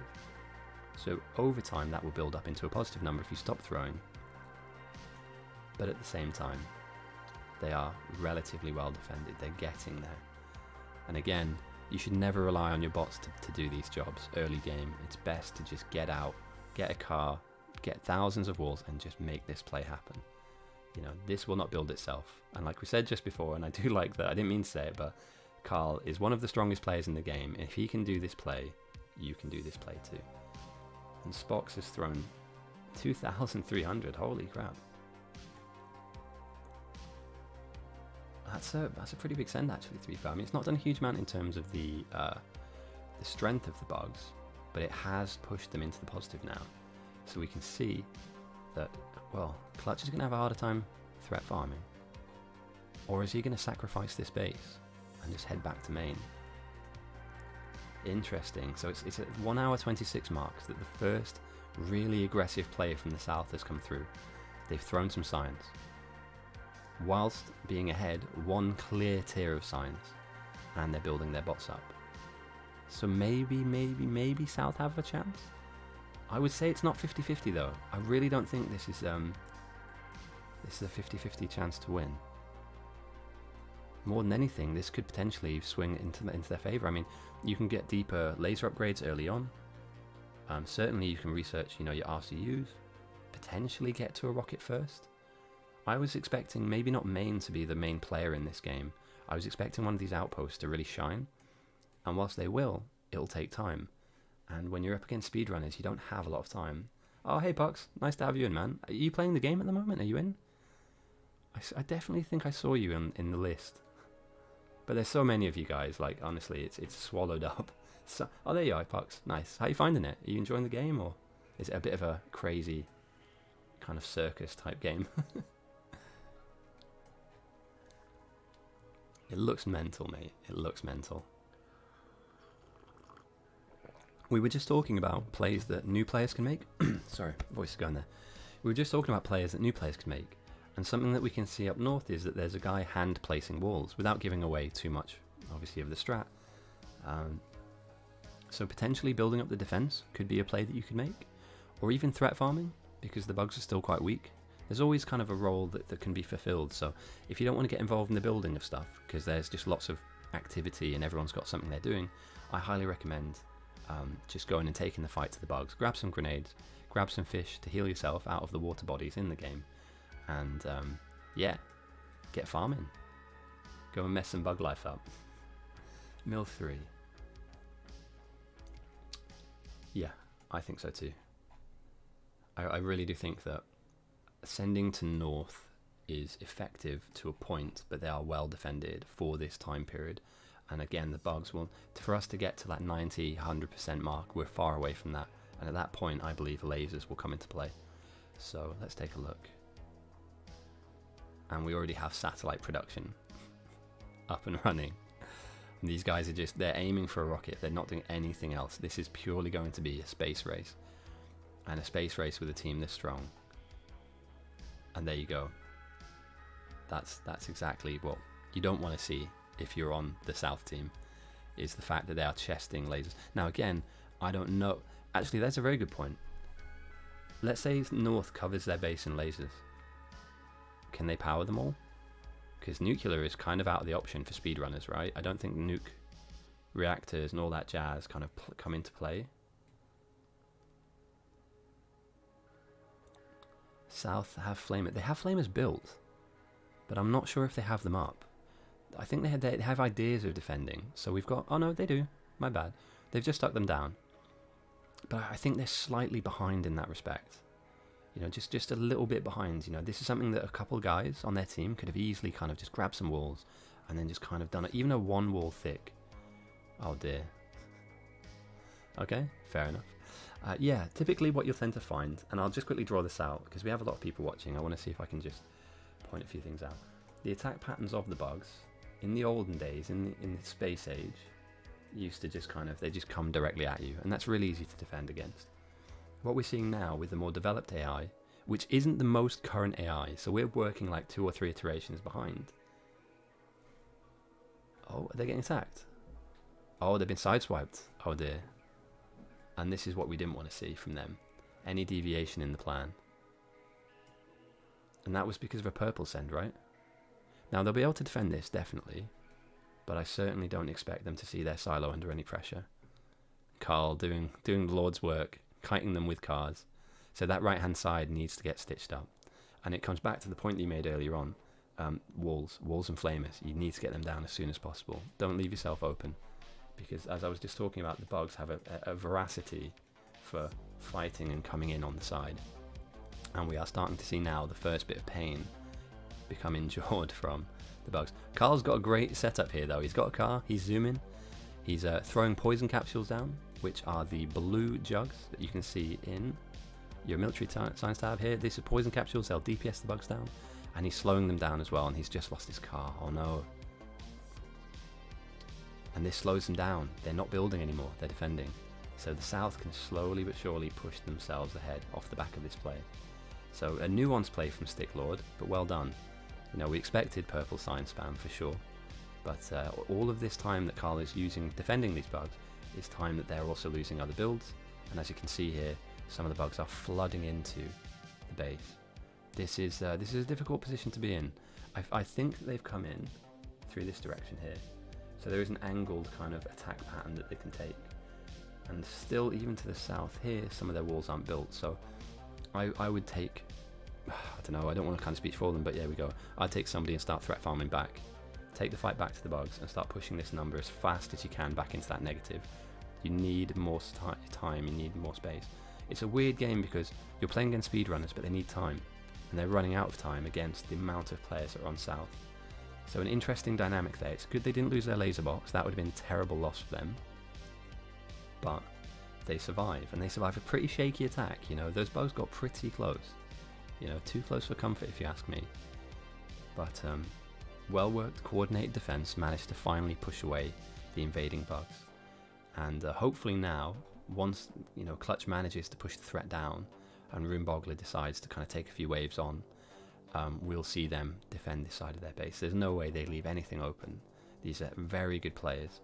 They're just not, they're used to playing in a sandbox effectively, and this is more of a punch for punch PvE type game mode. So yeah, very interesting stuff. I'm just going to ask if anyone wants to join. No, you can get in, my dude. Let me, come on. I don't know what it is, but our server is so ridiculously slow. I can swap in, mate.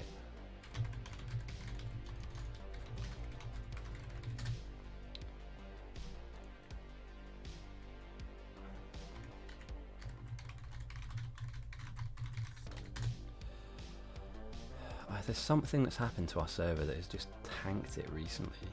Sorry about this picture show at the moment. This should pick itself back up in a second. The frame rate is pretty nuts.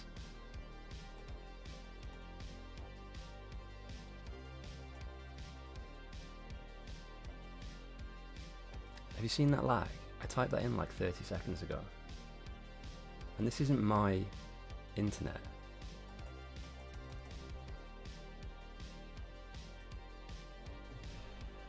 Okay, we're kicking the game speed down.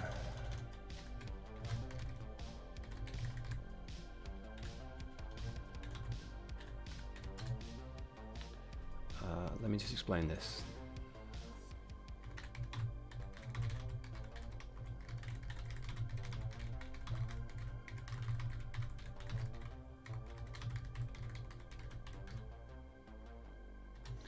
Yeah, I can throw the trust command in as well. Oh, there we go. VODS on it.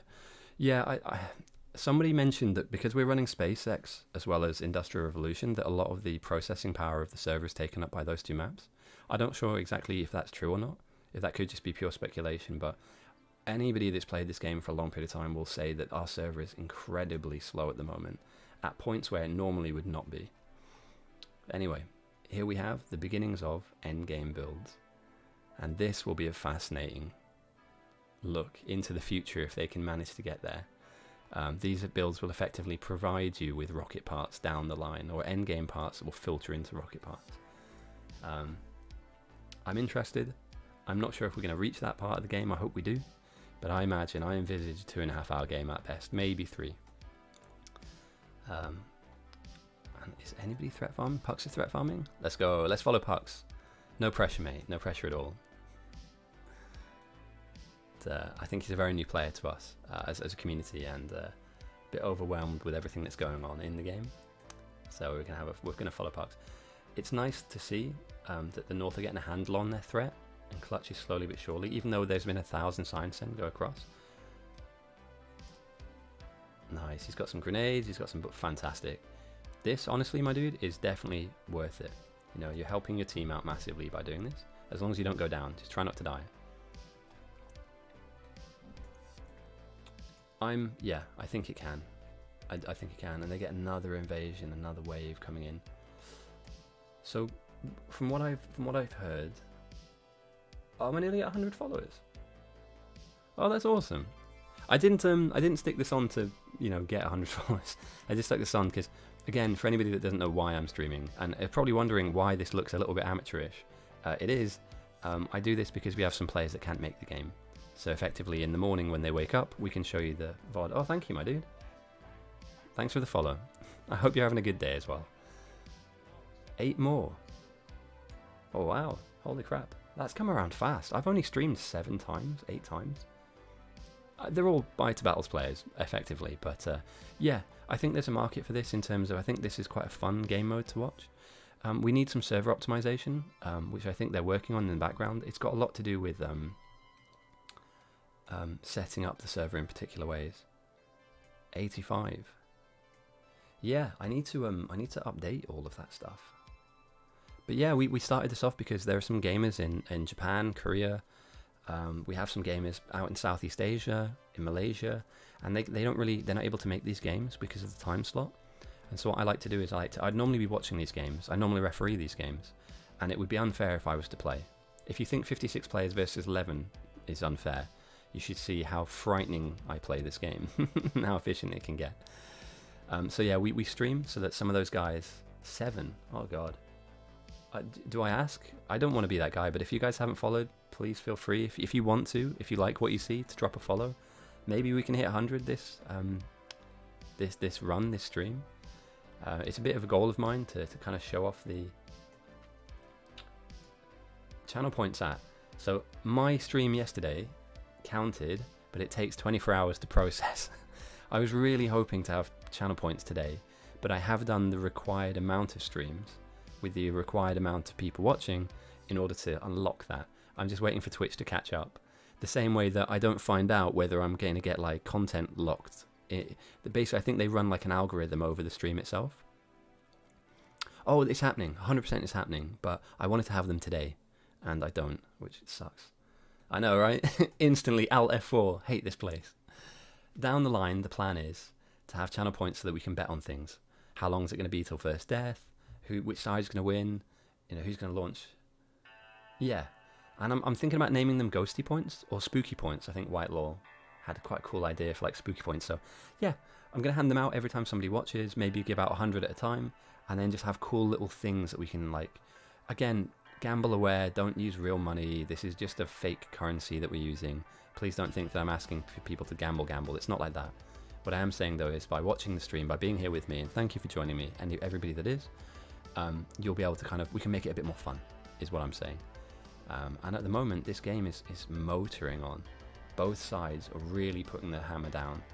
And although we've seen the professional team slowly but surely kind of get attacked, Carl having none of it, sticking down defenses. And now that they've got some bots to help them out as well, the numbers advantage really doesn't come into play. You know, a few thousand bots.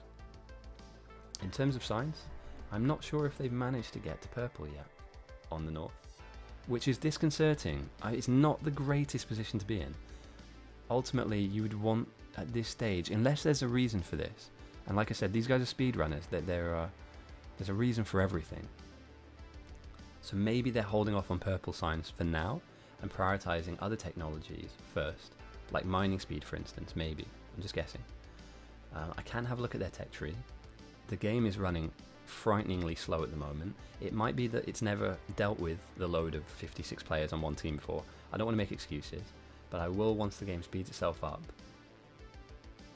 Yeah, and there might come a natural point in the game where they can just switch it on and everything just goes bang, and you know, they just quickly run through all of their signs. So I believe this build here, I believe this is going to churn out the end of their game, and that's why they've really taken their time setting it up, because this is everything you could possibly need. No chance. So you think that the 50... I mean, have you played with our local players recently? They are a different bunch, an eclectic mixture of skill.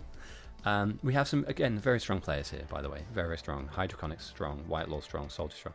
Like, so the South have talent here, but mixed in with that talent are some normal players, people that win and lose 50% of their games. I'm inclined to agree that the South have an advantage, though. They have one more player to join them as well. Kobai is going to be joining them later as well, and an enormous send. 4,000 from Spox, 600 mil, 300 mil again from Hydra. Let's just have a quick check-in on that to see what that's changed. So not a huge change in terms of points, but a massive change in terms of things that have spawned. And as I hear my doorbell go, I think that our package has just arrived. I'll be back in a second. Sorry about this, guys.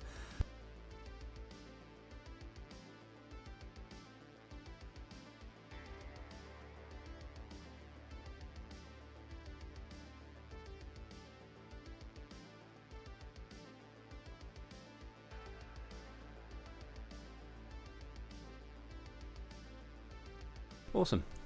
So yellow's on. Yellow's on. Okay, let's take a look. And that is a healthy, if you can feed it obviously, but that is a healthy level. And it's prodded as well. Okay, yeah, so someone's done the maths.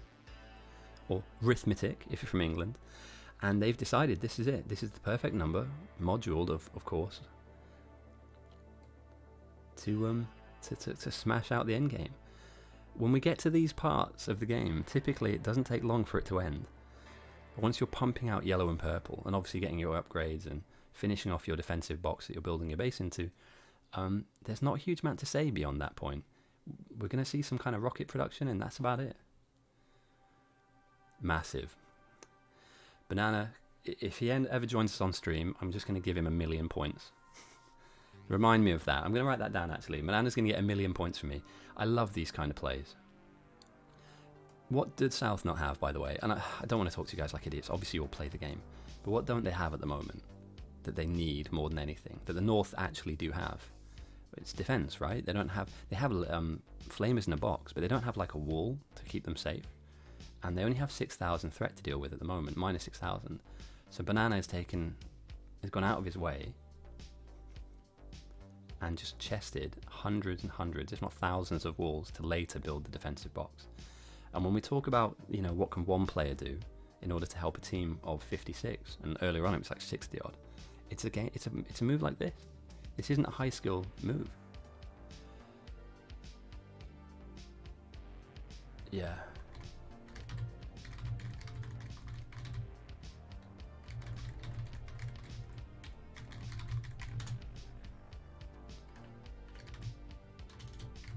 So the reason why we do this,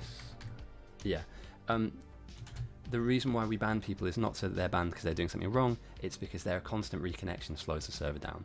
So he will be unbanned after this game, but he doesn't realise what he's doing effectively, the impact he's having on a game like this. So that's the only reason we do that, by the way. This isn't right, we ate the guy, let's fucking ban him. I'm sure he's a nice guy. We do see flamers without any fuel, and a wall that doesn't look very healthy. So that needs to be dealt with, but they're pinging this out. They're really hot on their defense. The speedrunner team, the North team. So they're aware of what's happening to them at the moment. A lot of the time, sometimes you get like surprise attack, and you're kind of left with your pants around your ankles, getting spanked. So yeah, great play there from Banana. Let's check in on some of the. Oh, there you go. It's not his fault. could just be a connection issue. You could be connecting from far, far away. It's not personal at all.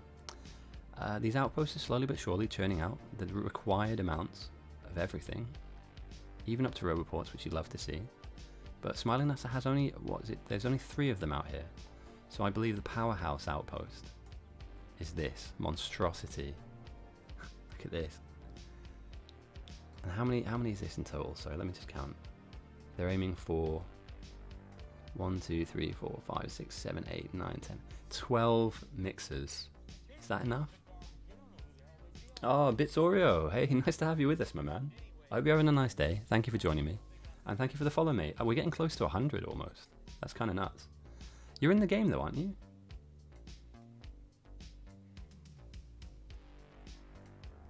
Yeah, I'm like 90% sure Bits is in the game, right?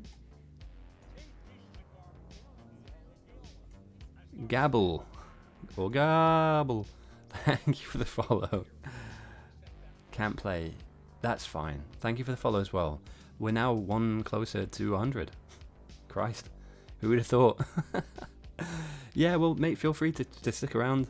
The server generally in the last couple of weeks has been really unreliable. I'm not sure how we go about fixing that. It just feels very laggy. And I believe somebody mentioned the fact that because we're running SE K2 as well as Industrial Revolution on the same server, that it couldn't be, it's not prioritizing the throughput of this game mode through that. But I don't know about all that stuff, mate. It's a great game so far. We have an enormous team of 61 players up against 11, and Kobai later will join to round them out to 12 on North. They have just about turned on their... Hold on. The bugs are through. We have a breach. This is a very dangerous part of the map to have the bugs come through. And with lasers being produced, you know, you could argue, hopefully, that... yeah, this is not ideal. Doesn't it? Let me... Oh, somebody was giving me something to do. Let me see if I do this. Close this down.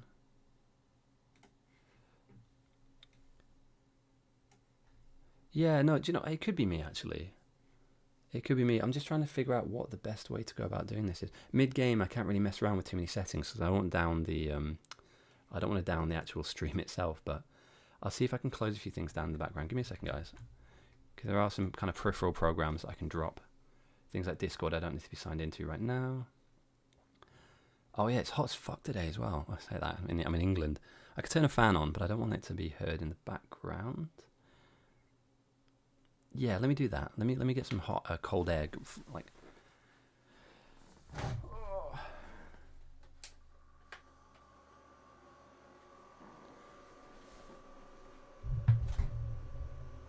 okay, right. I hopefully you cannot hear a fan in the background. If you can, I apologise real quick. I'm currently flushing out my computer of all of the boiling hot air that's probably been clouded up in there all day. And throttling. We can, excellent. It's going to be a fan stream. All good, all good. I'll turn it on in bursts and I will turn off my mic at times. But yeah, I think it might be the fact that my computer is probably boiling at the moment. It's about 20 degrees in the UK, which is which is hot for us, you know. We're not used to experiencing that level of heat. Okay, so moving on. They have managed to turn on, I believe, their yellow and purple. There are gaps in their wall, and their wall is anemic for the 74% they're currently dealing with as well. And I feel like that definitely is a bit of an... Okay, yeah, awesome, cool. So, again, I go back to the point of... I'm not trying to be kind of some really smooth Mr. Streamer man with, like, emotes and... I mean, we'll make some emotes and stuff like that, but I hope you can appreciate this stream is for... some of the players that can't make it. So as long as it's not completely unbearable and unwatchable, I'm hoping that they can watch this back with some level of kind of comfort. I'll try and get some music on in the background so that you don't just hear a bloody fan. But yeah, it does seem to be helping out a little bit. So let's see if I can... Awesome. Right, history. Let's get some of that synthwave back on. I was digging that for sure. There we go. So hopefully now the fan is insignificant in your viewing experience. Dradrian's been kicked as well, and it's taking forever to catch up. I genuinely do think that there is an issue with the server, though. Oh dear, OnlyFans mode on. Okay, now. Alright guys, steady on, steady on. I don't want to get banned straight away. Only banned. Okay, let's have a little skirt around the map, see what we can see. A couple of endgame mix builds coming in here. I believe this looks like the Chinese mixer. Massive chip production.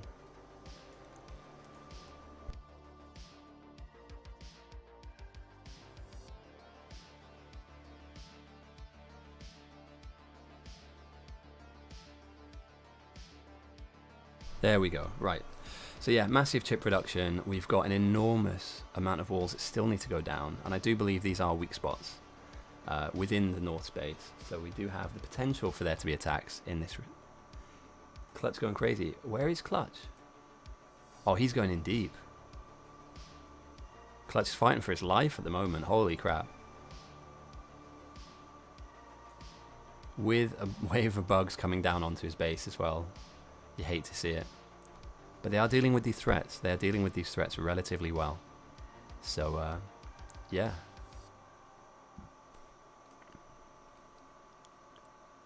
I'm assuming that both teams have equalized at this point. Yellow coming into the lab. So we're at max capacity on south. We have maxed out. There is no real reason now why they can't take an advantage in terms of their research and move that towards their outposts. So now you're going to be able to unlock all of those rocket parts. You're going to be able to unlock some of those late game. And the North are getting trashed. They are dealing with 80% though, and another send comes in from Sticklord. So he's really giving it to them. They've eaten almost 2,000 purple signs, 3,000 mill sight, and 9,000 green signs. And Zyma goes down. I mean, they're not dead in the water, but these lasers are basic and they're not upgraded. Some of this defense is non-existent, and with only 11 players, you don't have a lot of people. Whilst you want to keep the speed running up. And one final thing, how many of us have been in games with an attack pattern from the bugs like this? It is so frustrating when the side of your base gets absolutely destroyed. So yeah, we'll have to keep tabs on that, but I do believe that this area here is a weakness for the north. Sorry. That said, though, much in line with what we were just talking about, they've started to queue their upgrades, and we should see down the line some yellow and some purple signs flood into the labs. So yeah, here we go. Being chested at the moment. Are they aiming to send? I wouldn't imagine that's the most efficient play. Although if I'm looking at my southern brothers, yes, they've got a wall up. Yes, they have some flames down. I think with their numbers advantage, they've managed to defend. Obviously, at some point, you're going to have to wall up the edges of your base on the south. You don't want to kind of swallow up all of the satellite outpost bases, but you know, you're going to need something like this, or maybe potentially, you know, connect these two lakes. Draw a line like this. But ultimately, yeah, this is not ideal for the north. They're currently kind of wholly with minimal defenses. Now, again, 81% bugs at 1.5 hour, 1 hour and 50 minutes is kind of ridiculous. And the only reason that's managed to happen is because the amount of people on south.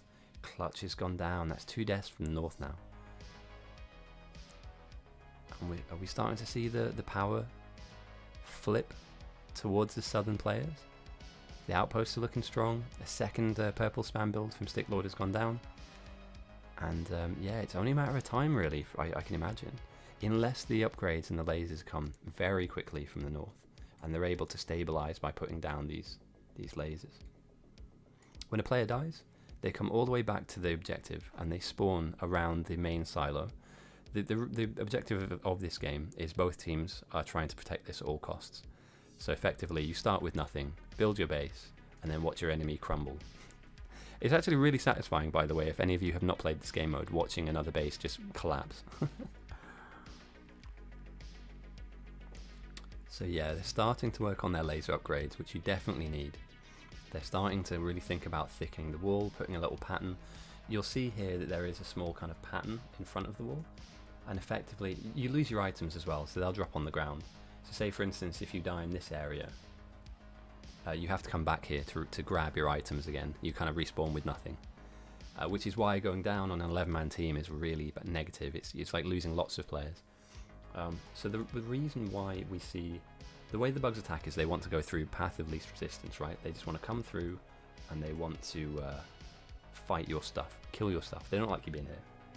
So we see that teams employ these kind of pattern designs that allow the bugs to kind of sit inside their defensive structures for a little bit longer than normal, meaning that the flamers have that extra 2 or 3 ticks to hit them, the lasers have that extra 2 or 3 seconds to smash them, and effectively the more complex these problems are that you stick in front of the bugs will mess around with their pathing, they'll dance around these areas, get confused, and you hope that by the time they get to your main wall, they're pretty much either half health or dead. And we'll see that in action now. I'll try and track these bugs in. I didn't think we'd be going through this at such an early part of the game, but I'm kind of glad we are, because it's something that's going to come into play later massively. Yeah, South are going for it, mate. They were really putting their... I mean, I'm going to be honest, though, when we had a challenge with Clutch's stack, the MCP stack, the guys really did... Kobai's in the game. Your team needs you right now, my dude. Good luck. The North have managed to achieve a full 12-man... A full 12-man setup. Or they might have lost one. So yeah, effectively, bugs come down, they hit this thing, they get confused, and then they die before they can come through your wall. Is the play, you'd imagine. The South are currently trying to force the North's evolution to 90%, and that will spawn the next level of biters. It'll be behemoth biters. Ardo lost, got you, right. The thing is, I'm not familiar with some of these names. So a lot of these guys might be really big time in Factorio, and I've just never seen them before. So I do apologise if I'm not giving them the kind of credit that they might need or deserve. Like, I only really found out recently that Kobai did things like speedruns because I'm kind of new to the game, if I'm being honest. So I'm not sure who the big dudes are. In this game, though, the best player in this game, his name's Ghosty, and there's a reason why I'm casting. It would be unfair for me to play against the current player base. It'd be like putting Mike Tyson in the ring with a snowman and giving him lava gloves, you know. But remember to stay humble if you are that good at video games. Don't brag about it on stream. Actually, the reason I don't play is I'm so fucking tired on Saturday. I'd much rather referee a game than play in it. Although I will at one point. Zymo is the best player on North. I'd agree. The most consistent player that we see in our server is Carl. In terms of the most regular high skill player we see is Carl. Although I definitely can imagine that within the speedrunning community, there's people like Anti-Elites and Nephrums and Nilhouse and all those guys, and they are probably wildly highly skilled compared to our best players. He's in loads of games. They're all, and the thing I really like about the community as well, everyone's got their own quirks and ways of being, but there aren't that many like dickheads. There aren't that many people that are really up themselves and they're just completely obnoxious and you just don't want anything. It's like, I don't want anything to do with you, mate. Like, you're just really fucking annoying. Like, there are people that are difficult because they have a certain way they want to play, but they're certainly not difficult because they will enjoy being, annoying and getting in the way. Neil is not a speedrunner. No, he's like again, I don't know all this stuff, but I think he's just like a content creator, right? He like makes guides and plays factory type games and stuff. So yeah, and I love it. I'm gonna be honest. So my background is in competitive gaming. Many moons ago, I used to play. I'm not going to tell you what, because there are videos of me out there at a very young age playing, and I'm a cringe lord when I was 15, 16 years old. So I'm hoping they can just be banished to the nether realm. But my background is in competitive gaming and nothing like this.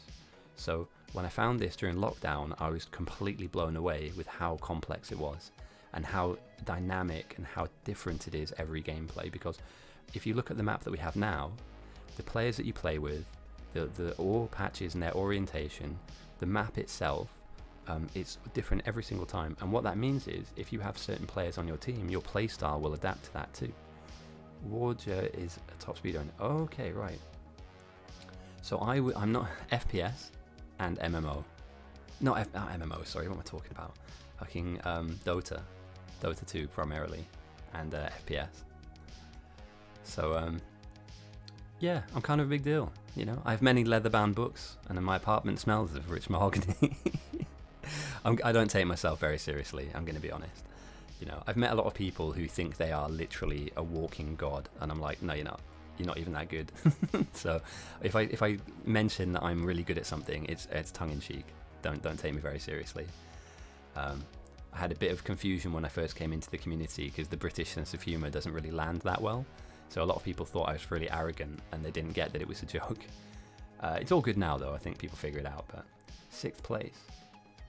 I've seen some of those speedruns, mate. They are wild. They are wild. No. I was top 500 at one point in Dota, but I had no ambition. I was at university at that time. I had no ambition to get onto a team. I did a little bit of coaching, and I played with my claim to fame. And I don't even know if there's a VOD of this. I'm sure there's a replay of this because it was as they brought out Source 2. I got flamed by Seb before OG were like a really big thing and they won TI. I got flamed by Seb. He was playing off lane, I was playing POS 5, and he kicked the crap out of us. It was, without going off, I know you're all here to watch this, and I will, you know, keep up to date with what's going on. But just on a bit of a side note, right? I've never played against a player who knows what I'm going to do before I do, and I've got a counter strategy to that play style I'm coming up with, and it was frightening. It's like a chess player. You know, you play an opening, and they've got like 50 moves that can just break you down, and then you don't even realise you're making mistakes. You think you're strong, you think you're taking pieces, and then before you know it, bang, you're checkmated. And he was playing off lane, and he was playing solo off lane as well, so he didn't have a POS 4 with him. POS 4 was roaming and messing up our mid lane. And yeah, he flamed me afterwards, called me new, told me to uninstall. He was pretty toxic back in the day, not obviously in his later life. I mean, sure, he's still toxic, but it's all internal. But yeah, man, he went off. And I didn't have an answer. I was like, you know what, mate, you got me on a bad day, but I'm normally a little better than that, but I'm not as good as you, so... And you know what, it doesn't surprise me, mate. He won TI with OG. And when you look back at the True Sight video they made of that, holy shit, mate, that guy was running the show. He was like soul reading the opposition. It was insane. MOBAs are terrible. MOBAs are horrendous games. And the thing is, well, like, I don't want to be that guy because I don't want to start off a revolution, but Dota, don't talk to me about League of Legends. Dota is furiously difficult compared to League. Like, the comparison that you have to make is like Dota to chess. Oh yeah, yes. My strength though, when I played, was keeping things calm. As I am on stream is as I am when I used to play Dota. So you have these rages who are high skill, and being able to communicate with them and calm them down and kind of create a plan. Because obviously from POS 5 you have to kind of oversee the map and shot call. I felt like that was my strength, and that's where I kind of I mute everyone. I turn off all pings, and I play my game. I like TFT. League. TFT is good fun. I find that's quite a nice way to relax. It's like I'll stick on some music or a podcast, and I'll stick on some TFT. But generally speaking, I stay away from competitive games. Like I've started to stick up clips of me playing Counter-Strike in Discord. If you have a look on the Discord channel, there's like a little CSGO tab, because a couple of us play. And I'm currently down ranking my main, so I can play with some of the guys like Neuro, who are like Silver and Nova Elite. And it's not fun, man. I feel really bad. I'm like clowning on people, like getting knife kills and Zeus kills and stuff, and it just feels like, it feels wrong. Yeah, I do believe they are. They're starting to get really serious defenses down, as well as really strong lanes. So I'm tangentially moving the conversation away from what we're all here to see. So yeah, if we have a slow period of time, we'll talk video games, definitely. But North, as rightly said by Amitai, I think that's how you pronounce your username, they're catching up. However, they're not currently researching. So I wonder, from this build, are we now transitioning into, yeah, rocket parts? Here we go. And they have a very solid, very healthy amount of blue chips chested up here. Oh, Skelly Boy, nice to have you back with us. We have 59 players on South and 12 up North. The mystery team consists of... Did I click that? There we go. The mystery team consists of Carl, Clutch, Walross, Runeboggler, Bumblebee Rider, Zymoltus, Macross, Iron, Zorian, I think that's how you say it, Warger, Adroderic, Kobai. I'm really sorry if I butchered any of those names. But that's the Northern Challenges. There were talks about getting Anti and Nephrem's involved as well, but I think it ended up being like too late in the day for us to really make contact and put a serious offer. Silo Research, that's a great shout. Let's take a look. So they're aiming to threat farm a bit more, so they're going for follower count, and that's all they've got queued up for now. I'm imagining that the yellow that they've got chested will eventually be thrown into labs. Nah, kill the biters, my dude. You should definitely kill the biters for fun. I love this build as well. Chipsets. I'm a massive advocate for this, like an independent chip building machine. Massive green production into red, and then massive red and green production into blue, and then you have a really healthy amount of blue chips late game, because these are like gold dust. You need them for everything, and you never have enough of them. And as I say that, the loop of RCUs is about to be put together. So this will build rocket parts for the silo on north. Let me check in on the massive mix builds. We've got them going down little piece by piece. This will slowly but surely churn out late game items that will allow the south to build rockets. And by the looks of the 12 that they have down, we'll be building multiple rockets. You know, it looks like it will be pumping out hundreds and hundreds of rocket parts. I'm not sure if they've researched Silo yet. I'm not sure exactly if they've put their yellow into labs. But they have a healthy amount. Oh no, here we go. So maybe they've just chucked it in. We're over it. Yeah, you can imagine that eventually they do. Unless they want to really kind of... It's a weird lull for them because they've been really on point the whole time. So maybe the play for them is to actually now threat farm. But at 86%, Jesus, that's dodgy. That's dangerous. You know, a couple of hundred, and the play would be what? Use a car in... I'm confused. I know what they're doing is optimized. It almost certainly is, but I'm not sure if threat farming at 86% is really going to help, unless you've got the damage upgrades on all of your guns and all of your followers. So let's see if they can make a dent to this 4,000, this 5,000 threat they're dealing with. But I'm worried as well that they're not going to be able to go for a nuclear build. So eventually they're going to start running out of power, and I'm not sure what the play is when it comes to that, because do they have room for power blocks? Do they have room for nuclear production? Or do they just mitigate that and go straight in for launching rockets and just trying to end the game as soon as possible? I am spending a lot of time on north, by the way, and I do realise that. So I will skirt down to the south and have a look at what they're doing, because there is still some very fascinating things going on, like these laser builds, which eventually will turn themselves on and provide lasers, of which we have 220. That's not bad.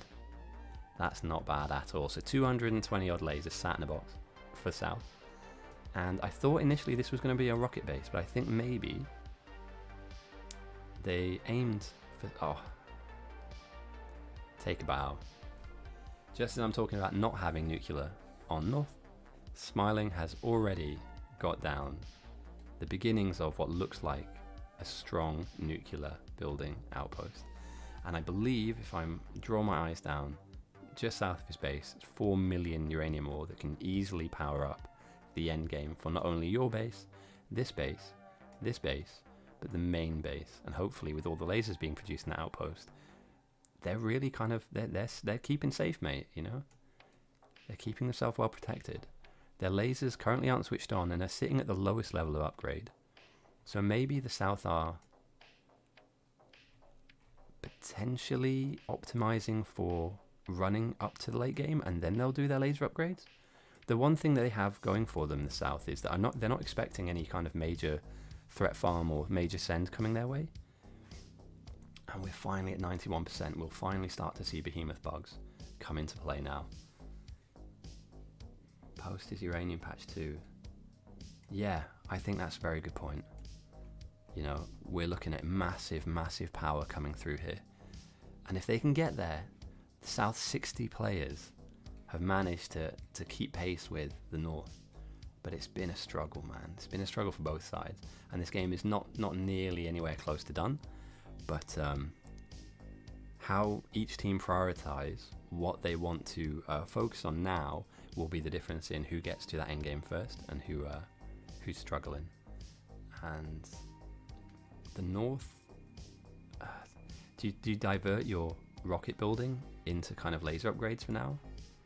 Is that potentially seen as a waste? Or do we see them just go, do you know what, YOLO, our walls can be rebuilt, but we want rocket number 1 just as a statement. We want to put that rocket up into the air first to prove that we got there first over 60 players. Has to be coming in. You know, we've already got Walrus down here. You can imagine they're going to beacon this potentially. And yeah, huge production blocks have already gone down. So yeah, we've got this rocket fuel. Slowly but surely will churn out. I don't think they have it unlocked yet, but we will eventually get these RCUs being built here too. And yeah, frightening levels of build. I mean, this is vast. You know, it doesn't take long for this to kick in and really build up your parts. So we're missing red chips a little bit. But you can imagine that with the addition of Kobe into the team, that there are some moves being made. And here we go. Some additional smelters coming down. And this I'm assuming will be for LDS, which are incredibly copper hungry too. So effectively he's joined at the perfect moment as they go back up to 12 players. The full stack is in play, the boys are back in town, and we're looking at a very strong end game for the North team. Very strong indeed. Are they having any power issues? No. Let's see a wave crash into the North, and hopefully we can pick up to see if they have any bounce as the lasers turn on. Not bouncing at all? Okay. Bit of a weak spot this. Since I've landed here, having mining directly next to your defense is a bit frustrating, but I'm sure that it's a necessary barrier to keep them out. Yeah. Again as well with South's defense. They have built, finally they built the wall. That's great to see, and they do have their flamers down. But at this level, I'm worried, like, okay, one rocket won't push them up to 90, right? Or a rocket will push them up to about 75. Rocket number 2 will push them over 100, maybe to 110. And rocket number 3 will push them to about 160. And does this, let's say for instance that North managed to get 3 rockets up. Let's say they can. This doesn't survive 160. And obviously, you know, with the 100,000 of bugs that come in. So, you know, this is what's needed. And we can see another level of the laser upgrades coming in too. So yeah, this is kind of slowly but surely working in South's favour, you know. I feel like the attacks that happened earlier on against the speedrunners, as well as the fatigue that's going to set in as well. I know these guys do this a lot, but there is a mental fatigue that kicks in after playing this for a long period of time. And the fact that they've only had 12 people doing effectively like a 20-man job or a 30-person job, you can imagine these guys eventually just naturally will start to slip a little bit. So it's how long can they stay in the fight and effectively affect the game as best they can whilst moving forward and progressing. It's impressive. The one thing I would say, win, lose or draw, what's happening up north is very, very impressive, because they have had nothing go their way in terms of they don't have the numbers, they have a whole team of people physically fighting against them. That's very true. I know that, yeah. So like a 2-hour speed run, I think the world record's only like 50 minutes, but they run that multiple times in a night, don't they? And that's kind of quite scary if you think about it. But yeah, by no mean feat have these 12 people had it easy. So whether they win, whether they lose, whether it's a big win or a big loss, thank you for the challenge. It's really nice to be able to host something like this. It's not every day that you can get 60 people to all play on one team and actually work together. It's not every day that you get 12 very strong players challenge your server and go, come at me bro. And it's just really, really nice to be able to kind of sit and watch this unfold. So for all of you that are here with me joining, thank you for joining me. If you have any questions about what's going on, this is a rare event that we're witnessing now. This is a rare event. We don't do this all the time, however we do have plans to do more games like this, which are a little bit different. So 1 hour and 20 minutes. Oh, okay, yeah, because there are multiple, there's like an all percent. Okay, this is how I'm streaming Factorio. I know very little about it. So I believe there's a world record for like launching a rocket. So just getting a rocket in the air, that's like one record. And then there's like records for 100% completion, which is just bonkers. I don't even know. Anti-Patience was doing, and there we go. That's the rocket. And followed by the effect transmission, followed by the beacons. So we can see we're going to get efficient, prod 3s, speed 3s, and then bang, silos on the cards. We are not far away at all from a rocket going up on north. Yeah, 100%. And yeah, and Anti-Patience was doing a one-handed a mouse only run, so he couldn't use his keyboard, which was bizarre. So he was like teleporting himself around on belts. You know, if you, whatever keeps the game interesting, you know. I think if you play enough of this stuff, you'll know that it can get a little samey, so you want to try and make it. Yeah, God, fun. We have very different versions of what fun means. Excellent. Great little diversion here that I can... We talked earlier on about wall design, and I don't want to bore you to death because I'm certainly not an architect, but I have another opportunity to explain to you why we do the things that we do. As Sticklord throws another just simple 501 jugs over to the north side, turning the reaver up to 93%, and it's just getting a little bit unbearable for the north at the moment for defense. As they slowly tick towards rocket themselves, bugs want to get through your walls.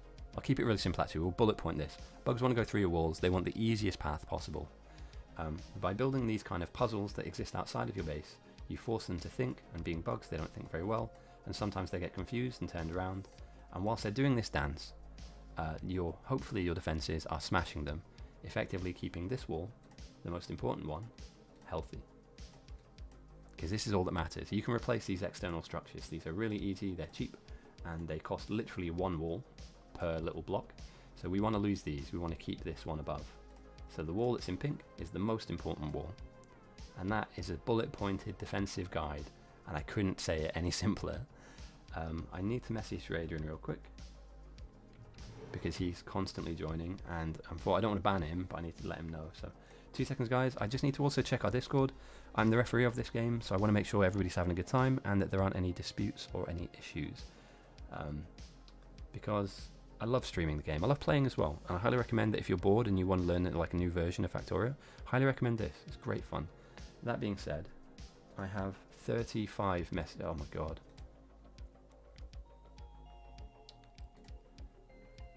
Oh my god. Do I need to do this? West outpost in south. I'll take a look. I'll take a look for sure. I've been mentioned 7 times in Discord.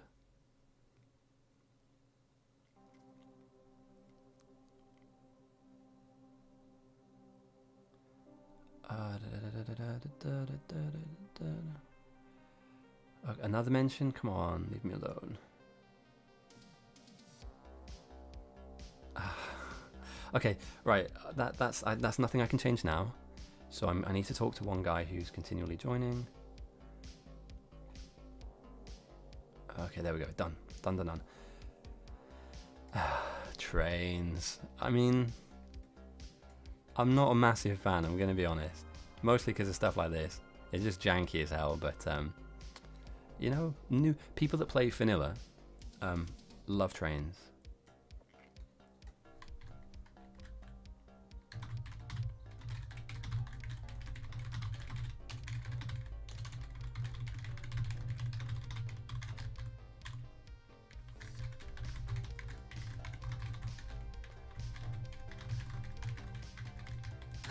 Skill issue.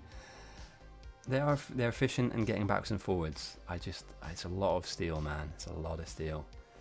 But again, they have the numbers. They have the production necessary to allow them to do this play. So I'm gonna 2 seconds. I'm really sorry if this is a bit overwhelming, but I need to just talk to Drayden real quick.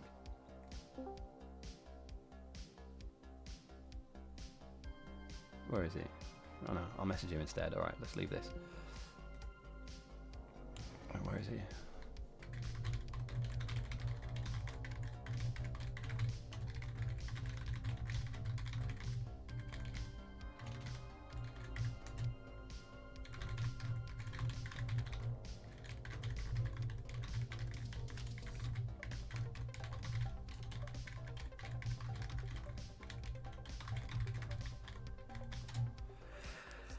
Okay, sorry about that. Okay, right, I've just had to deal with a small complaint. Clutch's outpost is getting absolutely chewed up. I think at 94%, this was always bound to happen. He's done as much as he physically can for the time being. Yeah.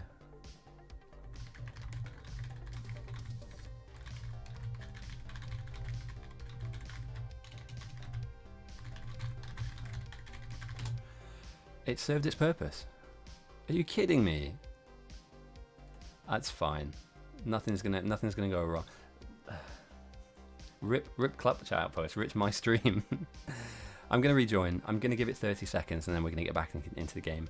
When you have multiple people loading at the same time, they slow each other down. So I'm hoping that Spox and Dradrin get into the game, or concede the fact that the load on the server is a little too great.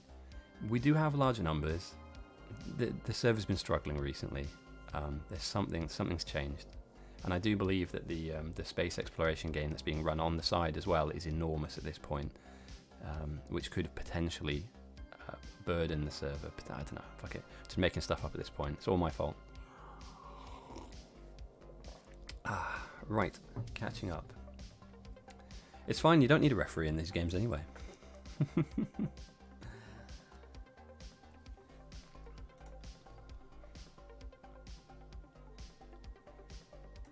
Get good. Yeah, it's a skill issue. Definitely a skill issue. Let me get my fan back on. Whilst we wait, I'm going to cool my PC down again, have a bit of coffee, and then get back in.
Yeah, big time. I'm getting in and changing the speed. It sucks because the game will take longer to finish, but if it helps more than half of the players, then I feel like that's something that I need to do. And luckily, Outstanding has paused the game as we're coming in. Yeah, I don't want to talk too much about it, but we have been talking about the server status recently. I might make a donation to the server as well, because remember, all of this is run free of charge, and all of these guys that are running this are volunteers. So they're all doing this in their free time. Runs on call, yeah, mate, tell me about it. I need Outstanding to unpause the game, though. Nice, thank you for running that, Bits, by the way.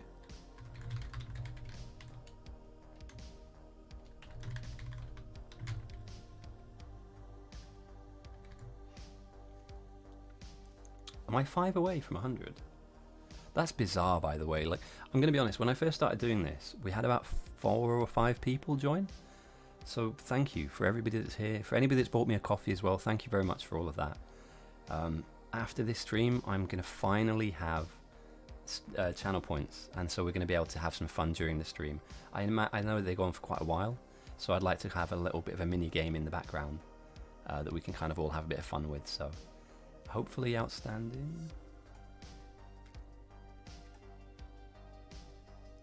Okay, yeah, we've got a couple of people in the support channel asking if it can be slowed down. It has been.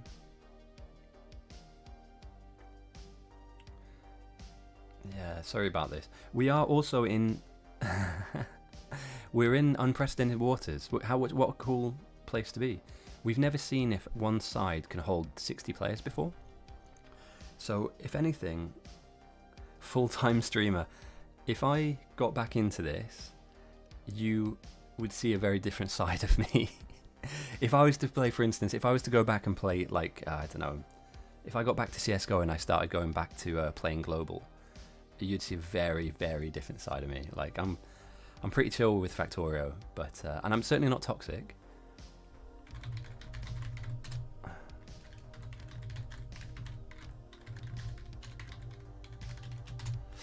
Okay, back to stream. All right, everybody's still alive. and I can get heavy machine gun back into the game. Does Low Dark? I'm going to chuck Low Dark in. I don't know if he wants to play. Oh dear. But that feels a little better at 0.7. Oh dear. So yeah, I think what I'm trying to say is that yeah, I'm actually leaving one of my jobs as well very soon. So instead of running 2 jobs, I'll have 1, which means I have time to kind of stream a bit more. And I don't know what you guys would want to watch me play. Like, I could probably do some Dota streams and kind of educational stuff. You know, talk about... Not yet. But we're not far away, guys. Look at this. Already we're seeing... And they put a train track in as well? Okay, they're going to train... Is that the ultimate flex? The ultimate flex is, we didn't need to build a train in our base, but we're going to do it because we can. There we go, and they've got some mixed builds on the go as well. A little bit more refined than the mixed builds that we see down south. But we are slowly but surely churning our way, and I do apologise for the break in the game that we just had. We're churning our way into the rocket zone, that kind of territory of rocketry, and I can't wait. It's going to be really, really good fun to see the end of this game.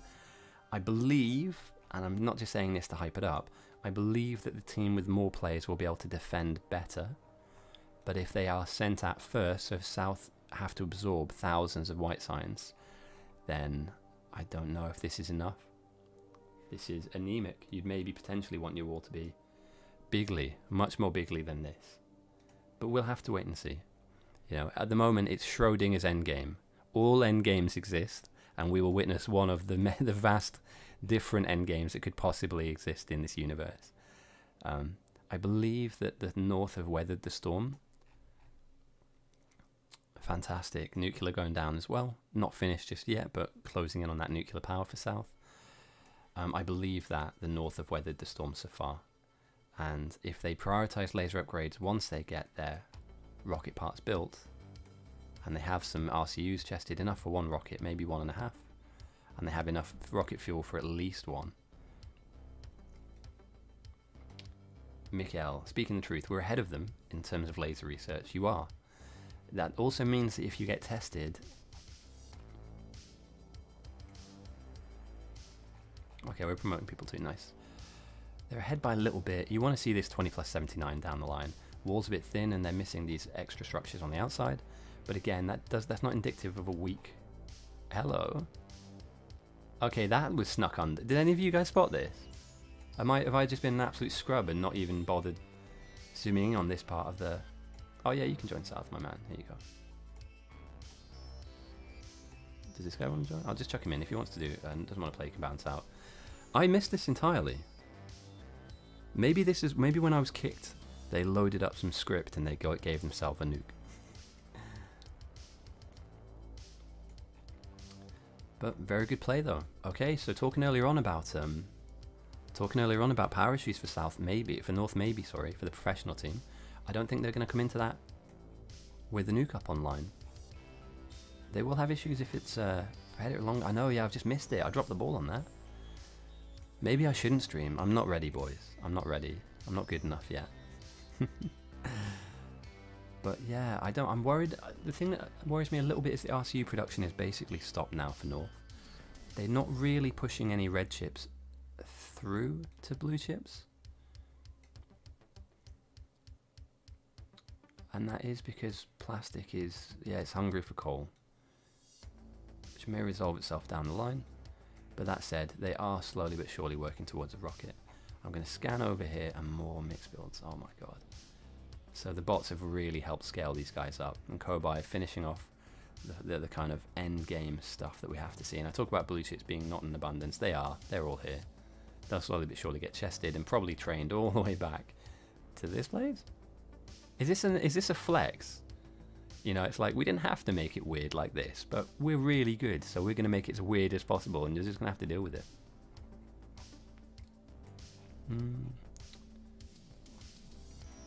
So yeah, you love to see it. Great plays from the North. They've managed to hit that nuke timer. We're only at 2 hours and 19 minutes in, and in-game time, I'd probably say we're about the 2 hour mark. So we have some red chip offloaders. All of the rocket parts are going to be offloaded as well. Do you think this is part of their plan? So what they wanted to do was, it was like, all right, we're going to do, let me just get the right color for this. You know, everything that's smelting down here and science down here will transition over to like end game, and then what we'll do is we're just going to create a little wiggly, a little drop off. So effectively this is stage 1, this is stage 2, and then this is stage 3, and we're going to transport all of that by a train, which is universally hated by the by the community. Fair play to them, they've done incredibly well for a 12-person team. And as we can see here again, I don't want to keep like focusing back, but they have an enormous amount, at least 1 rocket's worth of parts here, and I'm considering that the LDS must also be being chested too. We're probably waiting on, and I'm not sure why they're continuing to. Have they run out of yellow research?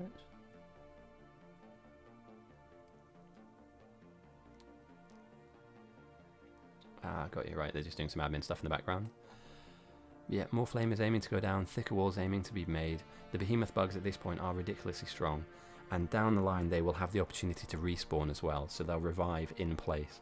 And we'll see later on, yeah, people will struggle to kind of kill them off before they jump back up again 7 or 8 times. And look at what the difference is here in having 60 players on your side. They haven't had any sign sent to them. They have the opportunity to just kill these little tiny bugs, these easy bugs. These are like level 1 bugs, right? Meanwhile, if you're up north, you're dealing with big chonkers. Big chungus. Look at these big chunguses. Very different to what the south are currently having to deal with.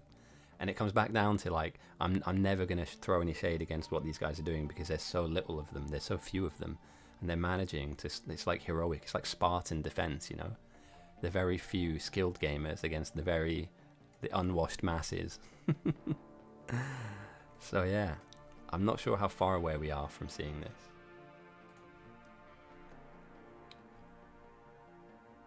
But it surely isn't long until all of this coalesces, combines into a final winning piece, a winning song.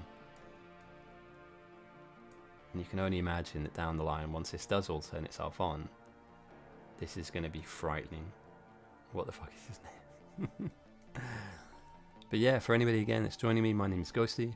I'm currently refereeing this game. That's why you'll see me scanning around and answering questions every now and again.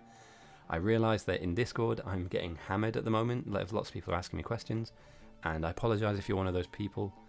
I'll try and get back to you as soon as possible, but my main priority is making sure that this game continues to be as good as it can be, and so far it's been a great Sunday game. Let's check in. So the nuke is up and running, and that will be providing power all across the map. We have a laser outpost down here, which are cranking out lasers. I mean, it's been on for a while, so I'm sure that a few of them have been taken back to main, or at the very least, set up so that they can defend themselves. Sticklord has got another build going on here, so we're tripling down on purple spam. So far it's worked. And the reason why is that, you know, the North aren't really aiming to throw any science at anyone. I think they scooped up some military and just chucked it across. Oh, that's passive, sorry. No, they haven't sent anything. Literally nothing sent from North. 4,600 though from the South has really changed the game in terms of pushing the strength, the evolution of the bugs up to 97.9%. That's disgusting. Meanwhile, this absolute mad lad, Roomboggler, is trying to threat farm, or at the very least kite waves away from Clutch's his defensive base, and he's doing a very good job. Doing a very, very good job.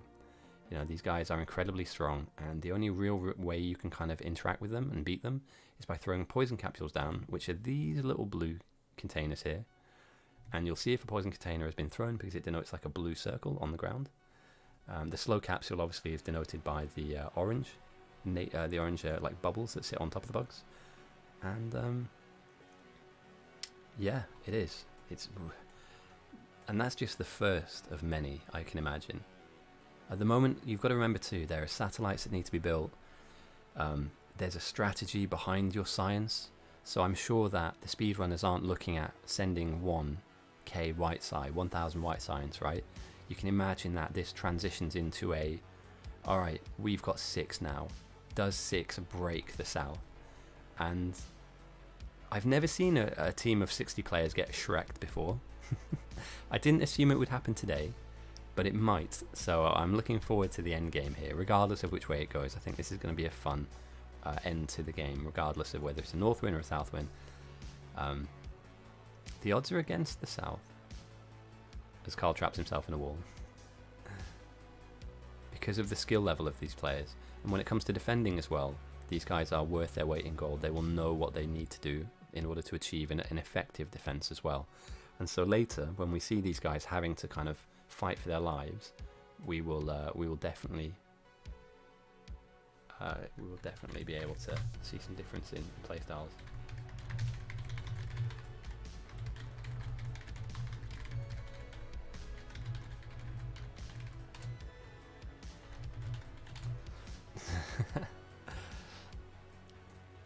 Just thought I'd throw a little jab in there. I'm still slightly worried about this wall having not been completed, and it does seem like it's such a flight out here to the bots. Oh, maybe even they stop building bots? No, they have a decent amount. So they're prioritising their mixed builds over their defense. Could come back to bite them, but at the moment I'm not expecting anything to kind of flood through here anytime soon, other than uranium ore, which down the line will be turned into fuel for the nuke that is down here. That is slowly but surely warming up. 80%, 88%, excellent. And the playstyle difference I'm noticing from the North team is that they have manual jobs that they will be doing. For instance, like Kobai here, they're not just putting down blueprints and waiting for the bots to finish them. They're physically filling in their own blueprints. And this is a skill that a lot of Biter Battles players get to, that they forget. Sorry. The North train. I know, yeah, they've got it. It's so close to everything. Fair play though. I think you've got to watch out for stuff like this though. I mean, you need to make sure that everything. But maybe one of them has watched a stream, or they know about the train memes, and they're like, we're going to do it. We're going to clown on them, and we're going to train everything a short distance to to the base. Or are we watching a new meta unfold? Are we watching a level of the game that we have been too slow to adapt to and too new to understand? And actually, this is the most optimized and optimal way that the game is played. You know, are we witnessing history here? Arguably, no. I think the unloading of the train is frustrating to watch. We've done a couple of different Biter Battles versions. The last one that was really good fun was Bob's mod. So we had all of like the Bob's mods, like turrets and defense, and that was ridiculously good fun. We have a Industrial Revolution playthrough that we're doing as well as a space exploration setup that we play through a lot of the time as well. So although Biter Battles is the reason why a lot of the people are here and play the game, every now and again we need a change up, and so we'll either do special events like this, or we'll host an event that's a bit different that we can all play through together. Yeah, I'm worried about that. There's no prod mods in this. Is that that's a misplay, right? Or is it something they don't even factor into their build? You need, I mean, I know it does, it hurts me a little bit too. There must be a reason for this though, right? These guys don't play unstructured, but they're gonna pay for this. And I don't know if this is the first mistake that we're seeing.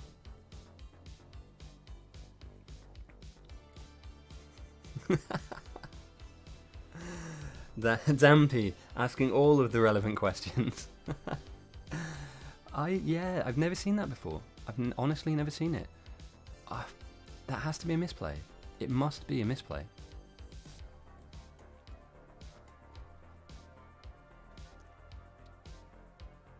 They could be flexing. They might literally be sat on Discord like, these fucking guys, we're so far ahead, we are going to clown them with the train, and we are going to clown them with no prod mods, and they're just going to have to sit back and take it and watch us win. Yeah, it's a misplay for sure. It's kind of scary though, because you've got to think they're 20 parts in. Had they had their prod 3s in there, we wouldn't be at 20, right? We'd be at like 30 or 40. So it's definitely a misplay in terms of it's going to cost them a little bit. And the way that you kind of counteract that is, well, you'd imagine that somebody would have taken care of this beforehand. But if after 2 hours and 26 minutes of playing, the first misplay that we see is a rocket-based misplay, they've played this pretty flawlessly.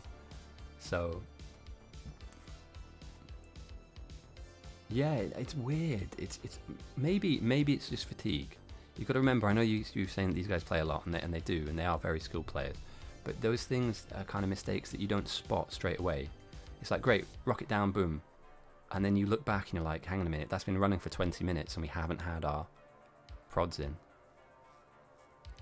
I'm not going to influence, unfortunately. I know one or two of them may be watching the stream potentially, but if they are, then they already know that there are no Prod 3 modules in this rocket silo.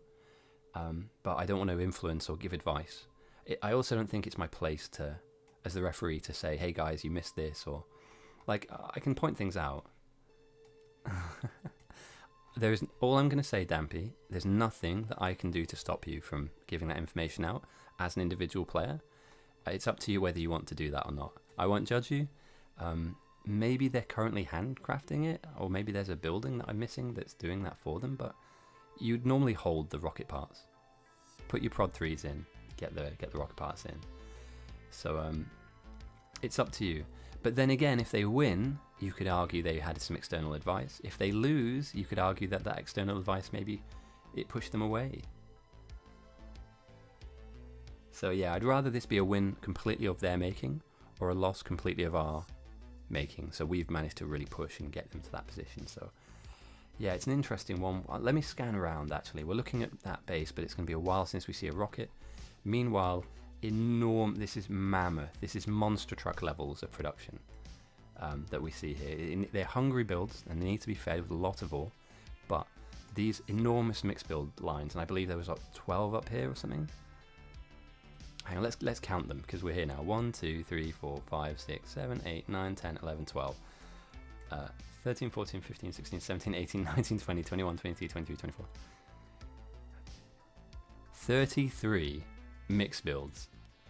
They will be able to crank out rockets faster than you know if, and again, this all comes down to the if, you can feed the rocket correctly.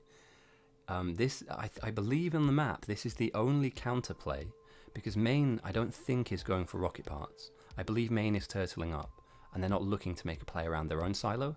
So we're now looking at this silo and this being our end game play. I don't believe there's another, even base able to build at this point in the game, anything close to what's needed. Oh yeah. And as well, like, how you need to turn it on, you need to feed it. In fact, let's take a look at the mechanics of this. I want to kind of really dig into this. Let's see what they've got coming down. So obviously full belts of coal, full belts of copper, completely full as well, rigidly stiff. Enormous iron prod, and what they haven't done is plugged in the kind of further out builds, or maybe they're saving space for more. So why aren't they producing? Is power an issue? Power is not an issue. It's placement then. Yeah, okay, yeah. So they're missing red inserters. Probably in their Logi network, or maybe they don't have enough. But these should be absolutely beasting parts out of them, and I'm talking about this should be blocked. This line should be blocked up like a KFC toilet on a sale day. This should be stuck. There should be so much terrible badness in this line that you'll need to sweep this and stick it in a box. And they do have the LDS build up, which is 100% needed, and they slowly but surely are building up their RCUs as well. But this is not by any stretch of the imagination. Yeah, again, yeah, very good point. They are allowing the bots to slow them down, whereas an individual, somebody in this outpost, an outstanding LPO, Bilbo, friendly, any of these guys, even Eagle, even low skill Eagle, can grab a red inserter and just look at what we're missing and fill that in. Absolutely not. How dare you? If I had a mod, I'd ban you right here. Red belts are seen as a misplay in biter battles.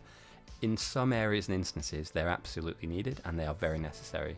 But the general red belting of everything is, it's a mild misplay, to say the least. But I would make an argument, actually, that that part of the map is so important that red belting potentially could be worth my time.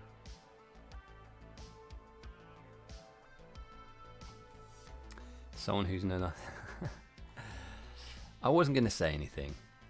I've seen so we recently played with Fang, and Fang has a mixed build which is insanely productive. I know it's all opinion anyway, do you know what I mean? It's all conjecture. There is one that will be absolutely the best mixed build possible, but this was very different. It did lots of kind of smelting within the build, and it also had a rocket part attachment to it. So the way that these work, for anybody that's new that isn't sure what's going on, firstly we have 60 players versus 12, so there's that to explain, but I'll get to that later. Effectively, these things turn the most basic items, your ores, your coal, and all the rest of it, into plates, into kind of early game items, into later game items, into the end game items that you need, and it's all clumped up in one particular stack that you can copy and paste over and over and over and over again until you have this enormous behemoth of production. They are incredibly hungry and they need lots of resources to fill, but if you can fill these with resources and you can effectively power yourself to a rocket into the late game. And the difference we see here is we see 3 prod 3s and 1 prod 1.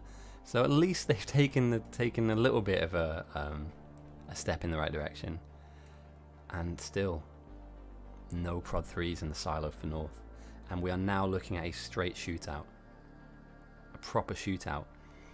These guys don't have enough production yet because there aren't enough of them to build enough rocket parts or to feed their rocket part production. Meanwhile, the outpost, this outpost here, is storming ahead. It will take time. It will take a long time for them to get this rocket up and running. And even with beacons and all that jazz, this is not a guaranteed win, but if a win is going to come for the South, I'm 99% sure, I'm calling it now, a win will come from this rocket silo. And it won't be the first that goes up that makes the best difference. It's when they finally decide, right, we've got 5k, we've got 10k, that will do the trick. And I'm worried that if they wait too long, or if they hold and don't pull the trigger at the right time, they will be sniped by a send from North. And that North send will effectively test out their D far much earlier than they need it to be, because although it's looking great here, the wall is anemically thin, by the way. Oh, what the hell? That was terrible. Let me try that again. There we go. The wall is anemically thin, and I'm worried that... And again, yeah, rocket fuel. Let me check over again, sorry. I need to give this more time because this is the most important part of South at the moment. They do have rocket fuel being built. Are we looking at an abundance, though? We're not looking at a lot. In fact, that's the limiting factor at the moment, isn't it? Yeah, and that, yeah. Imagine if they wait too long. Imagine if they wait to 10k, 15k, assuming that they're winning by that point, and meanwhile these guys send up 5, maybe 6. Have they spotted their mistake? They've spotted it. But that's 50. They've built half a rocket already. And what do those prod 3s do? I mean, that we're talking about a substantial amount of wasted parts, or potential for you to get more out of those parts, meaning you could be deeper into that build. We could potentially, if they had them down, look at a rocket in that silo. But for a 2 hours and 32 minute game, I think we're very, very close. Very close indeed. And without that misplay, I believe that the South would be far ahead. 200, yeah, so that's a huge saving, a massive, massive saving. I'm going to do 2 things real quick. I'm going to ping both silos so that I can come back to them as reference. Not that, this one, there we go. Awesome, right. So I can quickly zoom across the map if I need to, if there's any change.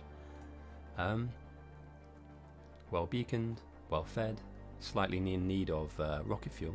But as we can see, 17 out of 100, the South, with 657 players on now, are bit by bit, slowly but surely, grinding a rocket into existence.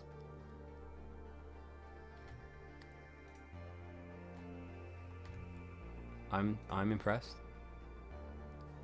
I mean, it's what we expected with such large player pools, but ultimately you don't just get given it to you. You know, you need to earn it. And the lasers on North as well, they're not really maximally upgraded.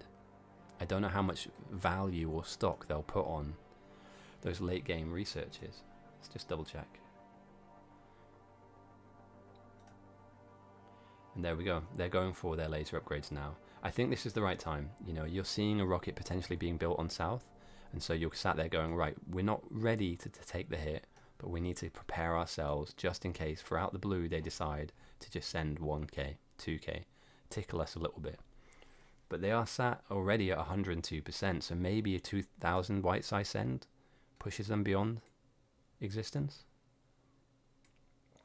I'm not too sure. But as the music dies and the playlist ends, does anybody have any recommendations for music? This is a dictatorship of a stream in a way, but I'm willing to hear ideas. I'll stick some house on. If there's a particular music type that you want to listen to, feel free to type it into chat, and I'll see if I can find a good playlist of that music type. And yeah, just have a bit of coffee and wake my ass up.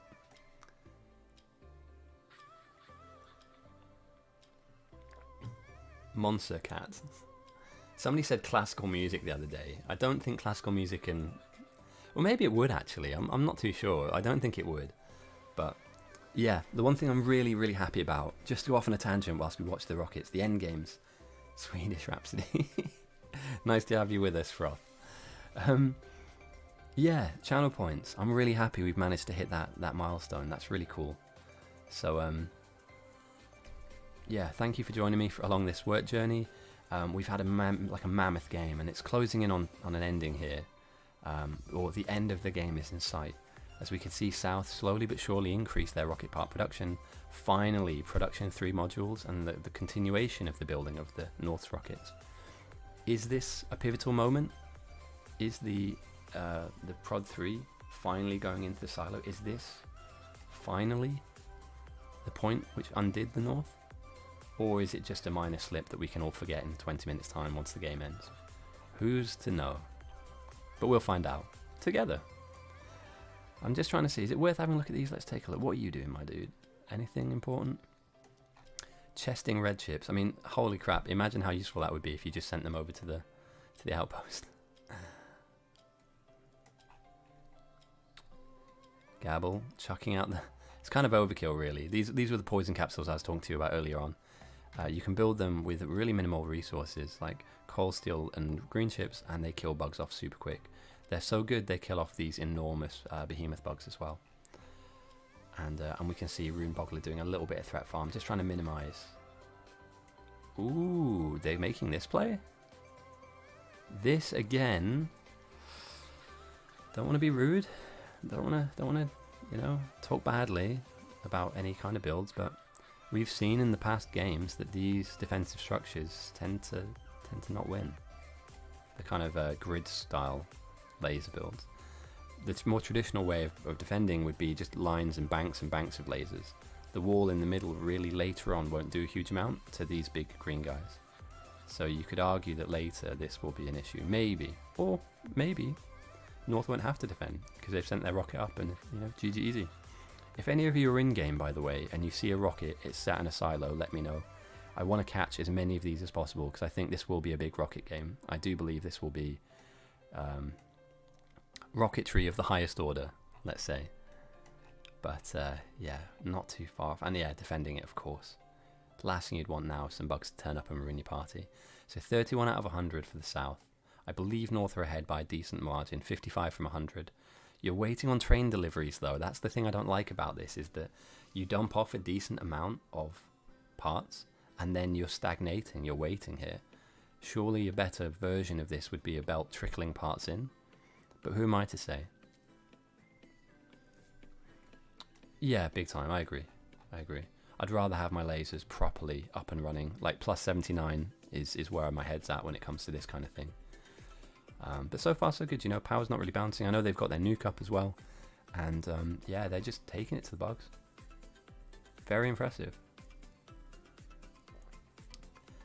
Frustrating, yeah. I mean, don't get me wrong, everybody's got a different take on defense. And there hasn't ever been proven to be one de facto, this is how it needs to be done.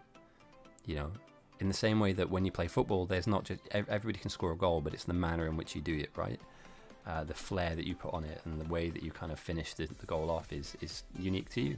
And I feel like a lot of defensive structures, things like this, are unique to certain players. If you see them in game, you will see this. Oh, the train, yeah. It's a weird flex. It is a very weird flex. So maybe a non-traditional style of ending the game might hurt them. Okay, Spock's coming in with the scouting. They have 2 satellites. The problem with building out of this base, by the way, and I'll talk about this now because it's a little bit of a late game fuckery thing that you can do. We see Carl all the time. When you can't pick that silo up, by the way. We saw Carl in many games launch rockets out of this outpost, pick the silo up and put it down, resetting the counter. So if you have a look on the right hand side, it says products finished. And it would constantly say 0. So doing your scouting, trying to figure out where the enemy team are, you effectively get no information. But by using main silo, you can't do that. You can't do any denial. So, interesting. I'm liking how the game's going so far, though. And I do believe, if I have a look now, 54 out of 100, the South, with their behemoth base, is starting to overtake. And it's rockets, right? It's RCUs that are slowing down the North. So have they beaten them in the end game? You know, last time it was the end game where the other team kind of had issues. 1 rocket is worth 2. Got you. Okay, right.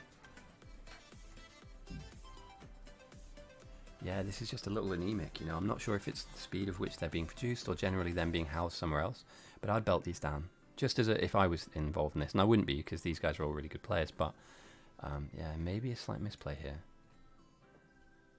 I feel like they're kind of grabbing the stuff they need and driving it down. So the functionality of this isn't really coming into play, other than the fact that you're dragging hundreds of LDS along the line. But yeah, pocketing it is probably a better way of going about doing this.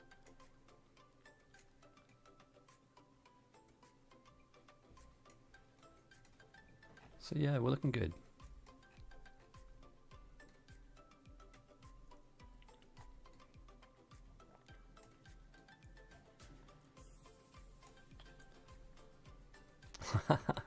All 3 of them on the train together, excellent.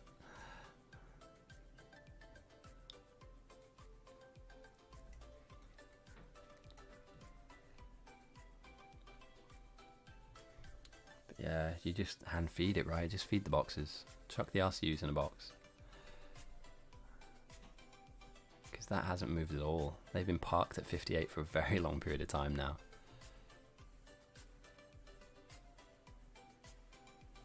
There we go. I believe, though, if I head over, yeah, they've already overtaken, the South already ahead. And if they manage somehow to increase the throughput of their rocket fuel, then the South surely will land the first punch. But again, I think it does come back down to Friendly Fire's kind of mindset on this. Does he send or does he hold? And I'd be worried. I'd be worried about holding on for too long. You know, I'd be very worried about holding on for too long. I'd be much happier sending a few small sends of 2k at a time than waiting for a 5k, 10k send and they snipe you with 4 or 5 of their own. But yeah, the only thing to really shout about now, and I'll keep having a look around the... we have some wiggly defense. Okay. The outpost, Stick Lord, is doubling, tripling down. More purple spam that we can see. And there's no real expansion here. We're adding in an extra nuke, fantastic, but we're not looking to do anything other than our designated jobs here. And nothing in main points to them looking to make anything that is relevant towards, you know, rocket parts and stuff. So they have one up and running. I missed it. No, I got it. It's on stream. It counts. Shit. Okay. So one has gone. At 2 hours and 40 minutes, the South, with 57 players, have managed to send up rocket number 1. Now, I made the claim that it would be North that actually would launch number 1. And what we're seeing, unfortunately, is them kind of eclipse themselves, really. So let me ask a question. What's the minimal amount of science that would be required to break into North space? So you can say 100k, that's fine, but like, what would the smallest amount be? They're currently sat at 102%. For my money, I think you could potentially, especially because of their lasers being so weak, you could get away with 2 to 3k. And that's for a North prediction, right? I don't think they have enough down right now. They'd need this effectively everywhere for it to be a solid setup. Instead though, how much white side breaks this?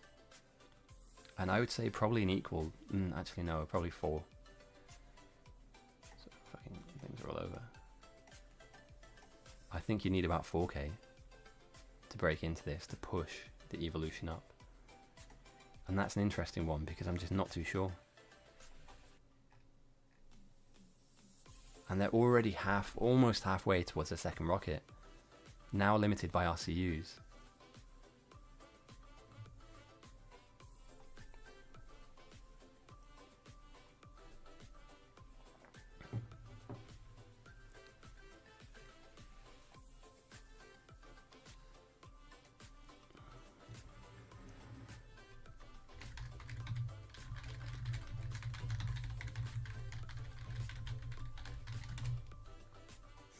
I think they have a Space Invader. Somebody has seen late game stuff and they're intrigued. But anyway, tail of the game. We now have half of a second rocket going down. You can imagine that rocket number 2 and 3 are slightly slower coming up. Meanwhile, North are still slow in training their rocket parts back to base. You can imagine maybe they've been working on their efficiencies and their throughput. It's been about 15-20 minutes now, so maybe they've managed to sort out their problem with the RCUs, as well as their rocket fuel, and it does look like it's slowly streaming out. What a weird end to the game. But what a game it's been. This has been one of the most enjoyable things to cast. Mostly because the middle of the game was so frantic. It was honestly, it was next level in terms of backwards and forwards. The nature of the outposters really did play a huge part in the game as well. So, yeah, we'll just watch this one slowly but surely come into existence. 75 out of 100, now 76. And is there enough to finish this? There is not. Oh, it's such a shame. Such a shame. 62, oh no. Oh dear.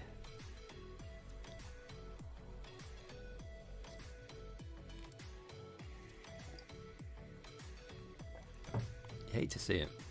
It's been a great game either way. It's been a tough contest. 57 versus 12. For any of you who watch this back, these were the people on the south who potentially won the game. North, these were the people who were on the team. I know, it's so many LDS. It's a shame really, but it's not. Stick Lord. Oh, okay, so they're going to be combined sending. So do we think 2K breaks them? So let's hang on a second. Let's just quickly take a look at the mutagen log.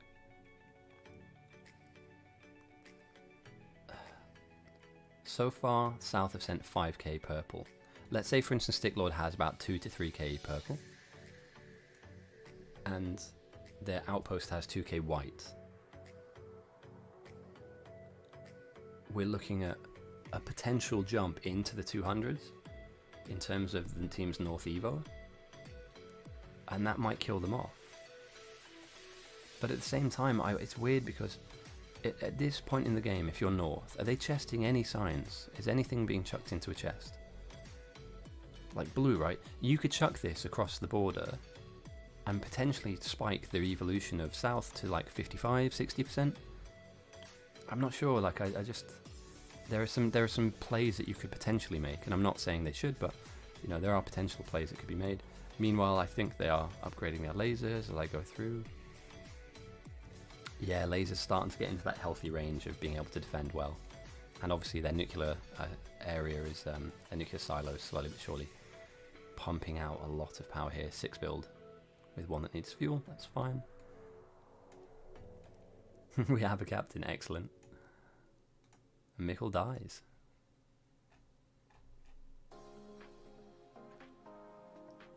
So yeah, interesting game. Whilst we're sat in this waiting phase, I'm going to check my Discord. Only 3 mentions, excellent. Right, let's see who people are arguing about this time.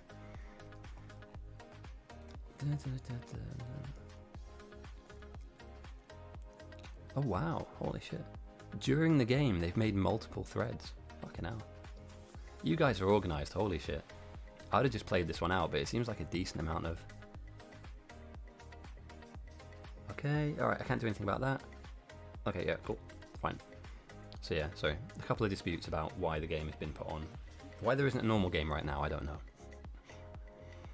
So yeah, for anybody watching, this is a live game you can jump into. It's a bit late if you do, but we host these games every weekend. You'll see my stream pop up.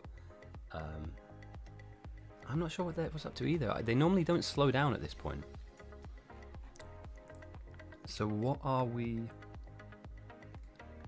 missing? I think it's blue chips. I'm 99% sure it's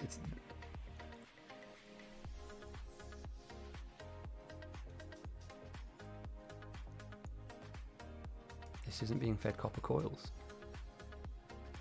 Has there been a fundamental misplay in terms of...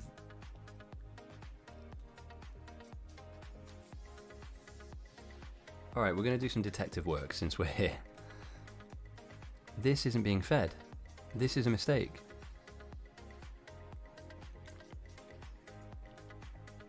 It's this. This is the weakness. Well, the weakness ultimately is this, and that comes down to this, but copper not being smelted into plates, not being converted into coils, means they don't have any red chips being made. No red chips being made means that the blue chips are really, really hampered, and that blue chip production stops the RCUs from being produced as well.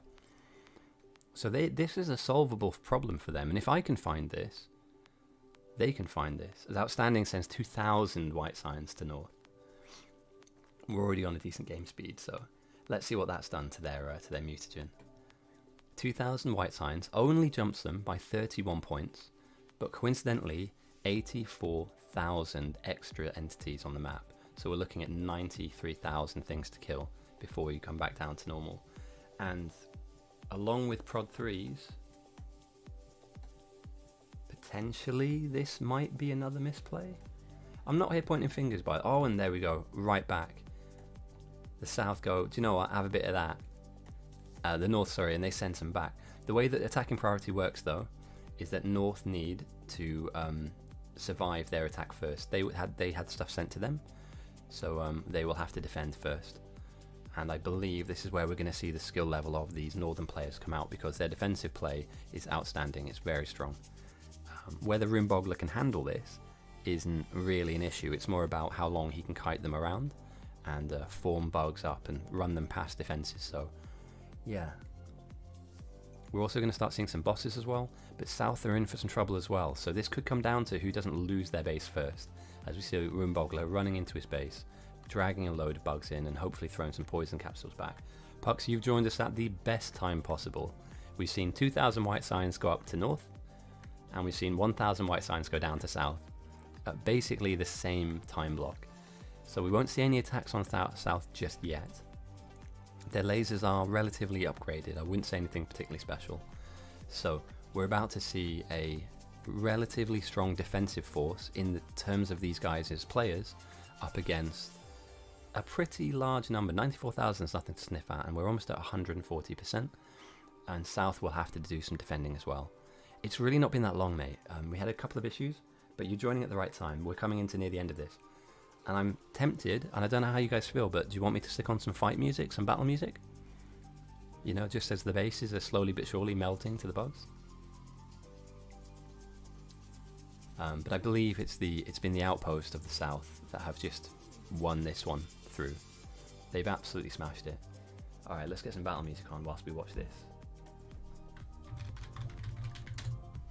Let's go war music.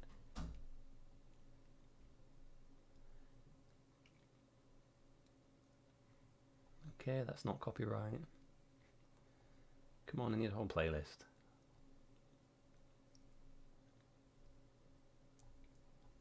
Why are you sending me one video at a time? This could work. They survive the initial push though, the initial crunch from the bugs. No, they don't. They breached. And that's a heavy breach as well. Has 2k been enough to slow down the Northern team? as I quickly scan over, I'm just going to check on the south. So they haven't been hit yet, but they have an attack incoming. So if the north can repel this correctly, obviously. But we're looking at a look at that. The bots have gone. The bots have gone down, boys. RIP. That's a lot of damage as well. So kiting enormous boss waves back through their defenses, which is the correct way to defend. You don't want them just walking into your base, but they're losing people as we go too. Bugs are going to start to flood into the defenses as well. And there just aren't enough lasers in here. There's just not enough. Have the plebs finally managed to beat the pros? Have they managed to breach? This will be happening in other areas too, so let's scan across. So we have a slightly healthier part of the base that isn't getting overwhelmed just yet. But we do see some initial breakthroughs here. Okay, let's keep in touch with this. Now you could argue, I'd rather them downing bots right now. No, I wouldn't. You need these bots. This is terrible. Let's take a look at power. Power is looking relatively good. I mean, they've got a nuke down just below us on the south. But I think that they've been overwhelmed a little bit here. And I don't think they got this laser set up down in enough time. So we're looking at another laser upgrade just coming in. But, you know, you want these at 20 plus, you know, 70 if you can. 79 I think is the maxed out before you start hitting white signs. So they're doing a really good job of holding some behemoth bosses here. And it's not over until your silo goes down. So if they can repel this attack, South have to deal with one as well. So there's potential that they get breached too, because this is not particularly healthy in terms of the size and the width of this wall, as well as the depth of their lasers, which are sat at a slightly decently upgraded set. Oh, they're dealing with some bugs, but I'm going to go to north because I don't oh no, hang on. South are they're taking the pain too. Oh, I turn all that off. I turn all of the alarms off. It's annoying as hell. So outposts are getting munched. Meanwhile,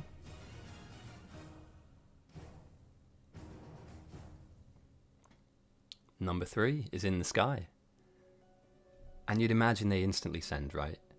Just to crank up the strength of the North's bugs, who have already breached, who have already made it into the base, who have effectively swatted away, and we can see holes here emerging as well. This is a heavy level of bugs coming in. The ones with health bars above their heads are bosses, and they are denoted by, yeah, these enormous green shells and these enormous green health bars. There's a 16% chance to revive as well, per bug. And as you can see, they're just punching a hole directly through these walls. And like I said earlier, it's path of least resistance. If they find a hole, they'll go for it. They're just charging through the walls at the moment. And this is looking, I don't want to call it, but it might be that the plebs, the normals, the muggles of the world, with their overwhelming advantage, I must say, this isn't an even fight. This was never an even fight. Have managed to take it. And again, you can see there's already kind of a couple of holes that have been punched through. You can see here, the bugs have managed to penetrate and get into the back line and get on top of the defenses. What you have to worry about in these attacks is how far they make it into your base. A lot of this stuff can be rebuilt, a lot of this stuff can be rebuffed, but if there are holes, and obviously we just saw a lot of bots on the ground, potentially this could be game over, potentially. So I'll try and keep in touch with all of the different kind of movements of, yeah, they're starting to lose people. Bumblebee's gone down, Simultus has gone down, and they're starting to just filter into the base. And it's at this point that you'd imagine maybe it's either a GG's or there's some heroic defense happening at the silo on the north, sorry. I believe one play you can make here is just spamming a load of lasers around your silo and then just like dancing effectively with the bugs, trying to like force them around and away from you.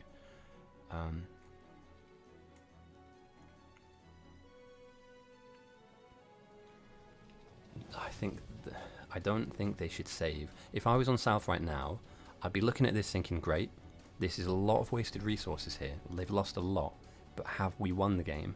And if the answer to that is no, how many more rockets do we need to make and send across? Or do we keep the pressure on, send another 1,000, get another 1,000, send another 1,000, and just constantly, like a conveyor belt, pump out? They only have 280 bots. Yo, that's just not enough. Unfortunately, with the amount of work that needs doing, the holes that have been punched, they will valiantly try and defend this, and rightfully so. They've earned the opportunity to go down on their shield, you know, like the true warriors that they are. But we are seeing the end of what I would think would be one of the most educational games of Bite Battles, one of the most unique games that we've had for a very long period of time, and I'm going to say it here, one of the highest skill levels that we've seen on both sides, not just the North team but also the South. I'm not calling GGs. These guys are good and they can defend. Their base is in absolute tatters at the moment, and I'm not seeing any major waves coming into the South. I might be wrong. I am wrong. A bug has come through, but this is nowhere near the same levels of carnage that we saw. What the? Every game, every single game, somebody, some genius, decides to just kill bots off for free. I'm not even going to go there. They've been breached a little, and they have actually taken a little bit of damage.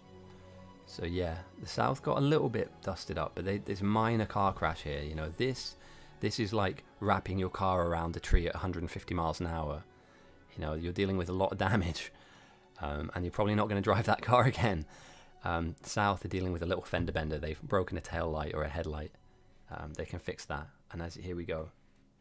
They're just flooding in. And again, you hate to see it for either side, but when you play the game, believe me, it's very rewarding when you've managed to make sure that this isn't the position that you're in. So when you're South and you're looking North, you're like, right, we did everything we could in the right manner. I do want to go back to, and not to point things out, I'm not doing this to point fingers or anything like that. We saw a few misplays in terms of the rocket silo not having prod 3s in, which slowed down rocket number 1.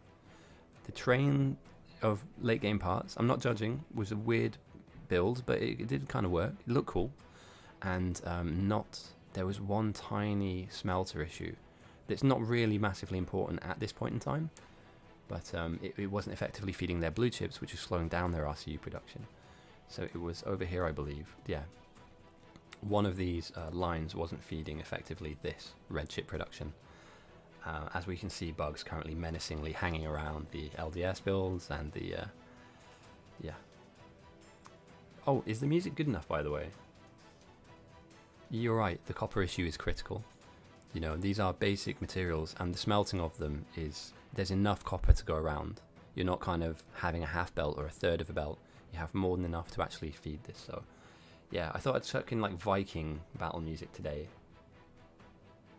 Yeah, I think they would have. I think they would have got there first. And sometimes getting there first is the most important part, because you control the pace of the game. If I'm South and we don't have a rocket, and I notice that North have launched one, you're kind of wondering if you need to go and defend. I can turn it up. Yeah, I can turn it up a little bit. I'll do it incrementally this time. Last time I turned it up way too far, and then... How about that? So yeah, I feel like it kind of slowed them down to the point where they weren't able to really have control of the game. If you're holding white signs, you basically dictate which way the game goes. And by South getting their rocket first, and the first 2 rockets as well. Meanwhile, yeah, Eagle sends another 1,000, because why not? Just pile the pressure on, you know. If you smell blood in the water, if you smell victory, then you got to go for it. You know, they only have one opportunity here. If, for whatever reason, North managed to survive this, they can put themselves back in the driving seat. I don't think it's going to happen because of the bots. They lost enormous amounts of bots just now, and again, we're now looking at 259 powers bouncing around all over the place. Oh no, it's just this particular robot is. Awesome. I should probably speak louder. I have noticed that I'm quite a quiet talker. It's weird, you learn about these things when you stream. Like, I never knew this about myself. I always thought I was like quite a normal, but I'm like really nice and I talk really quietly, and I literally only found that out from streaming. Oh well. And yeah, for anybody that's joined me on this from the minute 1 till the very end of the game, thank you. I really appreciate it. I hope you've learned a lot. I hope we had some fun. I'm not saying it's GG right now, but it doesn't look like there's a huge amount that you can do to beat this, to counteract this. So I think this is just a case of gallant defense, valiant defense. But realistically, Charlie, hey, how's it going, man? I hope you're having a good day. You're in the game, I think, if I'm not wrong. But if not, I hope you're having a good day. Thank you for joining me. Thanks for the follow. I think I'm like 4 away. I think I'm 4 or 5 away from 100. I'm not saying you need to sub, or sub, bloody hell. I'm miles away from that. I don't want that to happen. Followed, sorry. I'm like 5 away from following, so. That's how passive aggressive is that. I vote Dradrian goes to the pro team next time. He could give you some pointers like he did for us.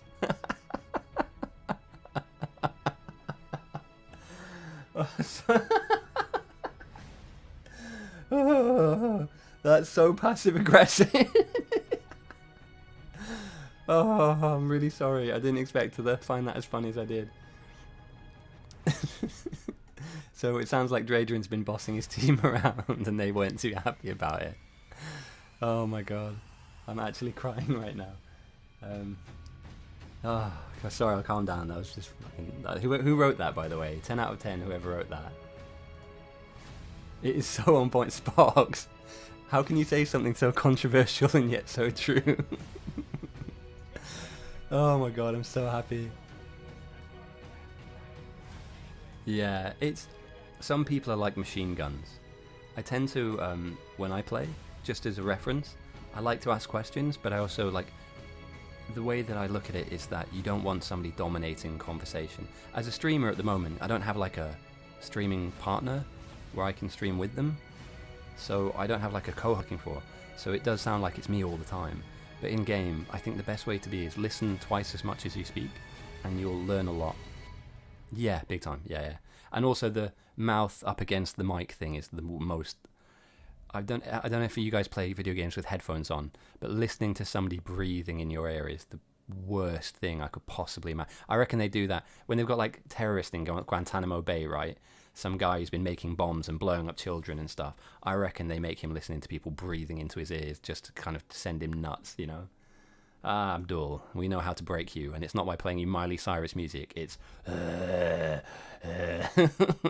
fuck that. Oh my god, look at the waves coming in. This is game. This is absolutely done. Yeah, we did. We heard a microwave go. That was pretty nuts. What was the other one? Oh my god, old school. I'm telling you now, man. This generation is so lucky they didn't have to experience old school gaming. You know, even back then, the tech, even the best tech was still terrible. And like COD lobbies, there's always somebody that's playing that sounds like they're on a helicopter. You know what I mean? It's like boom, boom, boom, boom, boom, boom in the background. It's and then they're literally insulting you, so it doesn't matter if you hear them or not. But yeah, oh my god.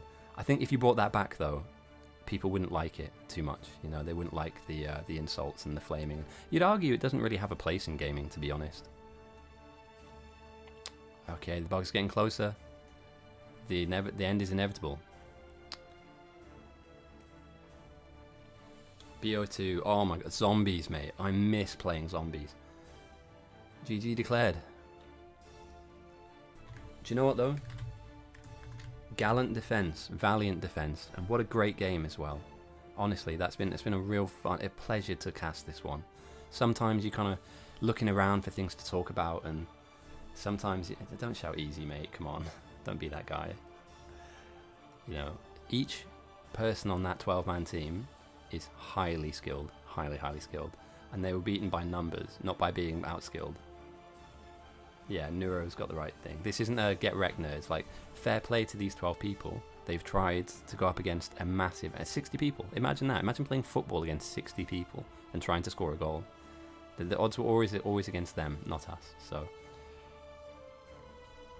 current, oh my god, old school COD lobbies, mate. You know the funny thing about it is, have any of you guys seen the guy that reads out random IP addresses to like kids and then they freak out thinking that he knows their address and stuff? Like, there were people that used to genuinely tell you where you used to live, and you're like, what the fuck? Like, not that anything's gonna happen, but like, that's pretty fucking insane. So yeah, don't shout easy, mate, come on.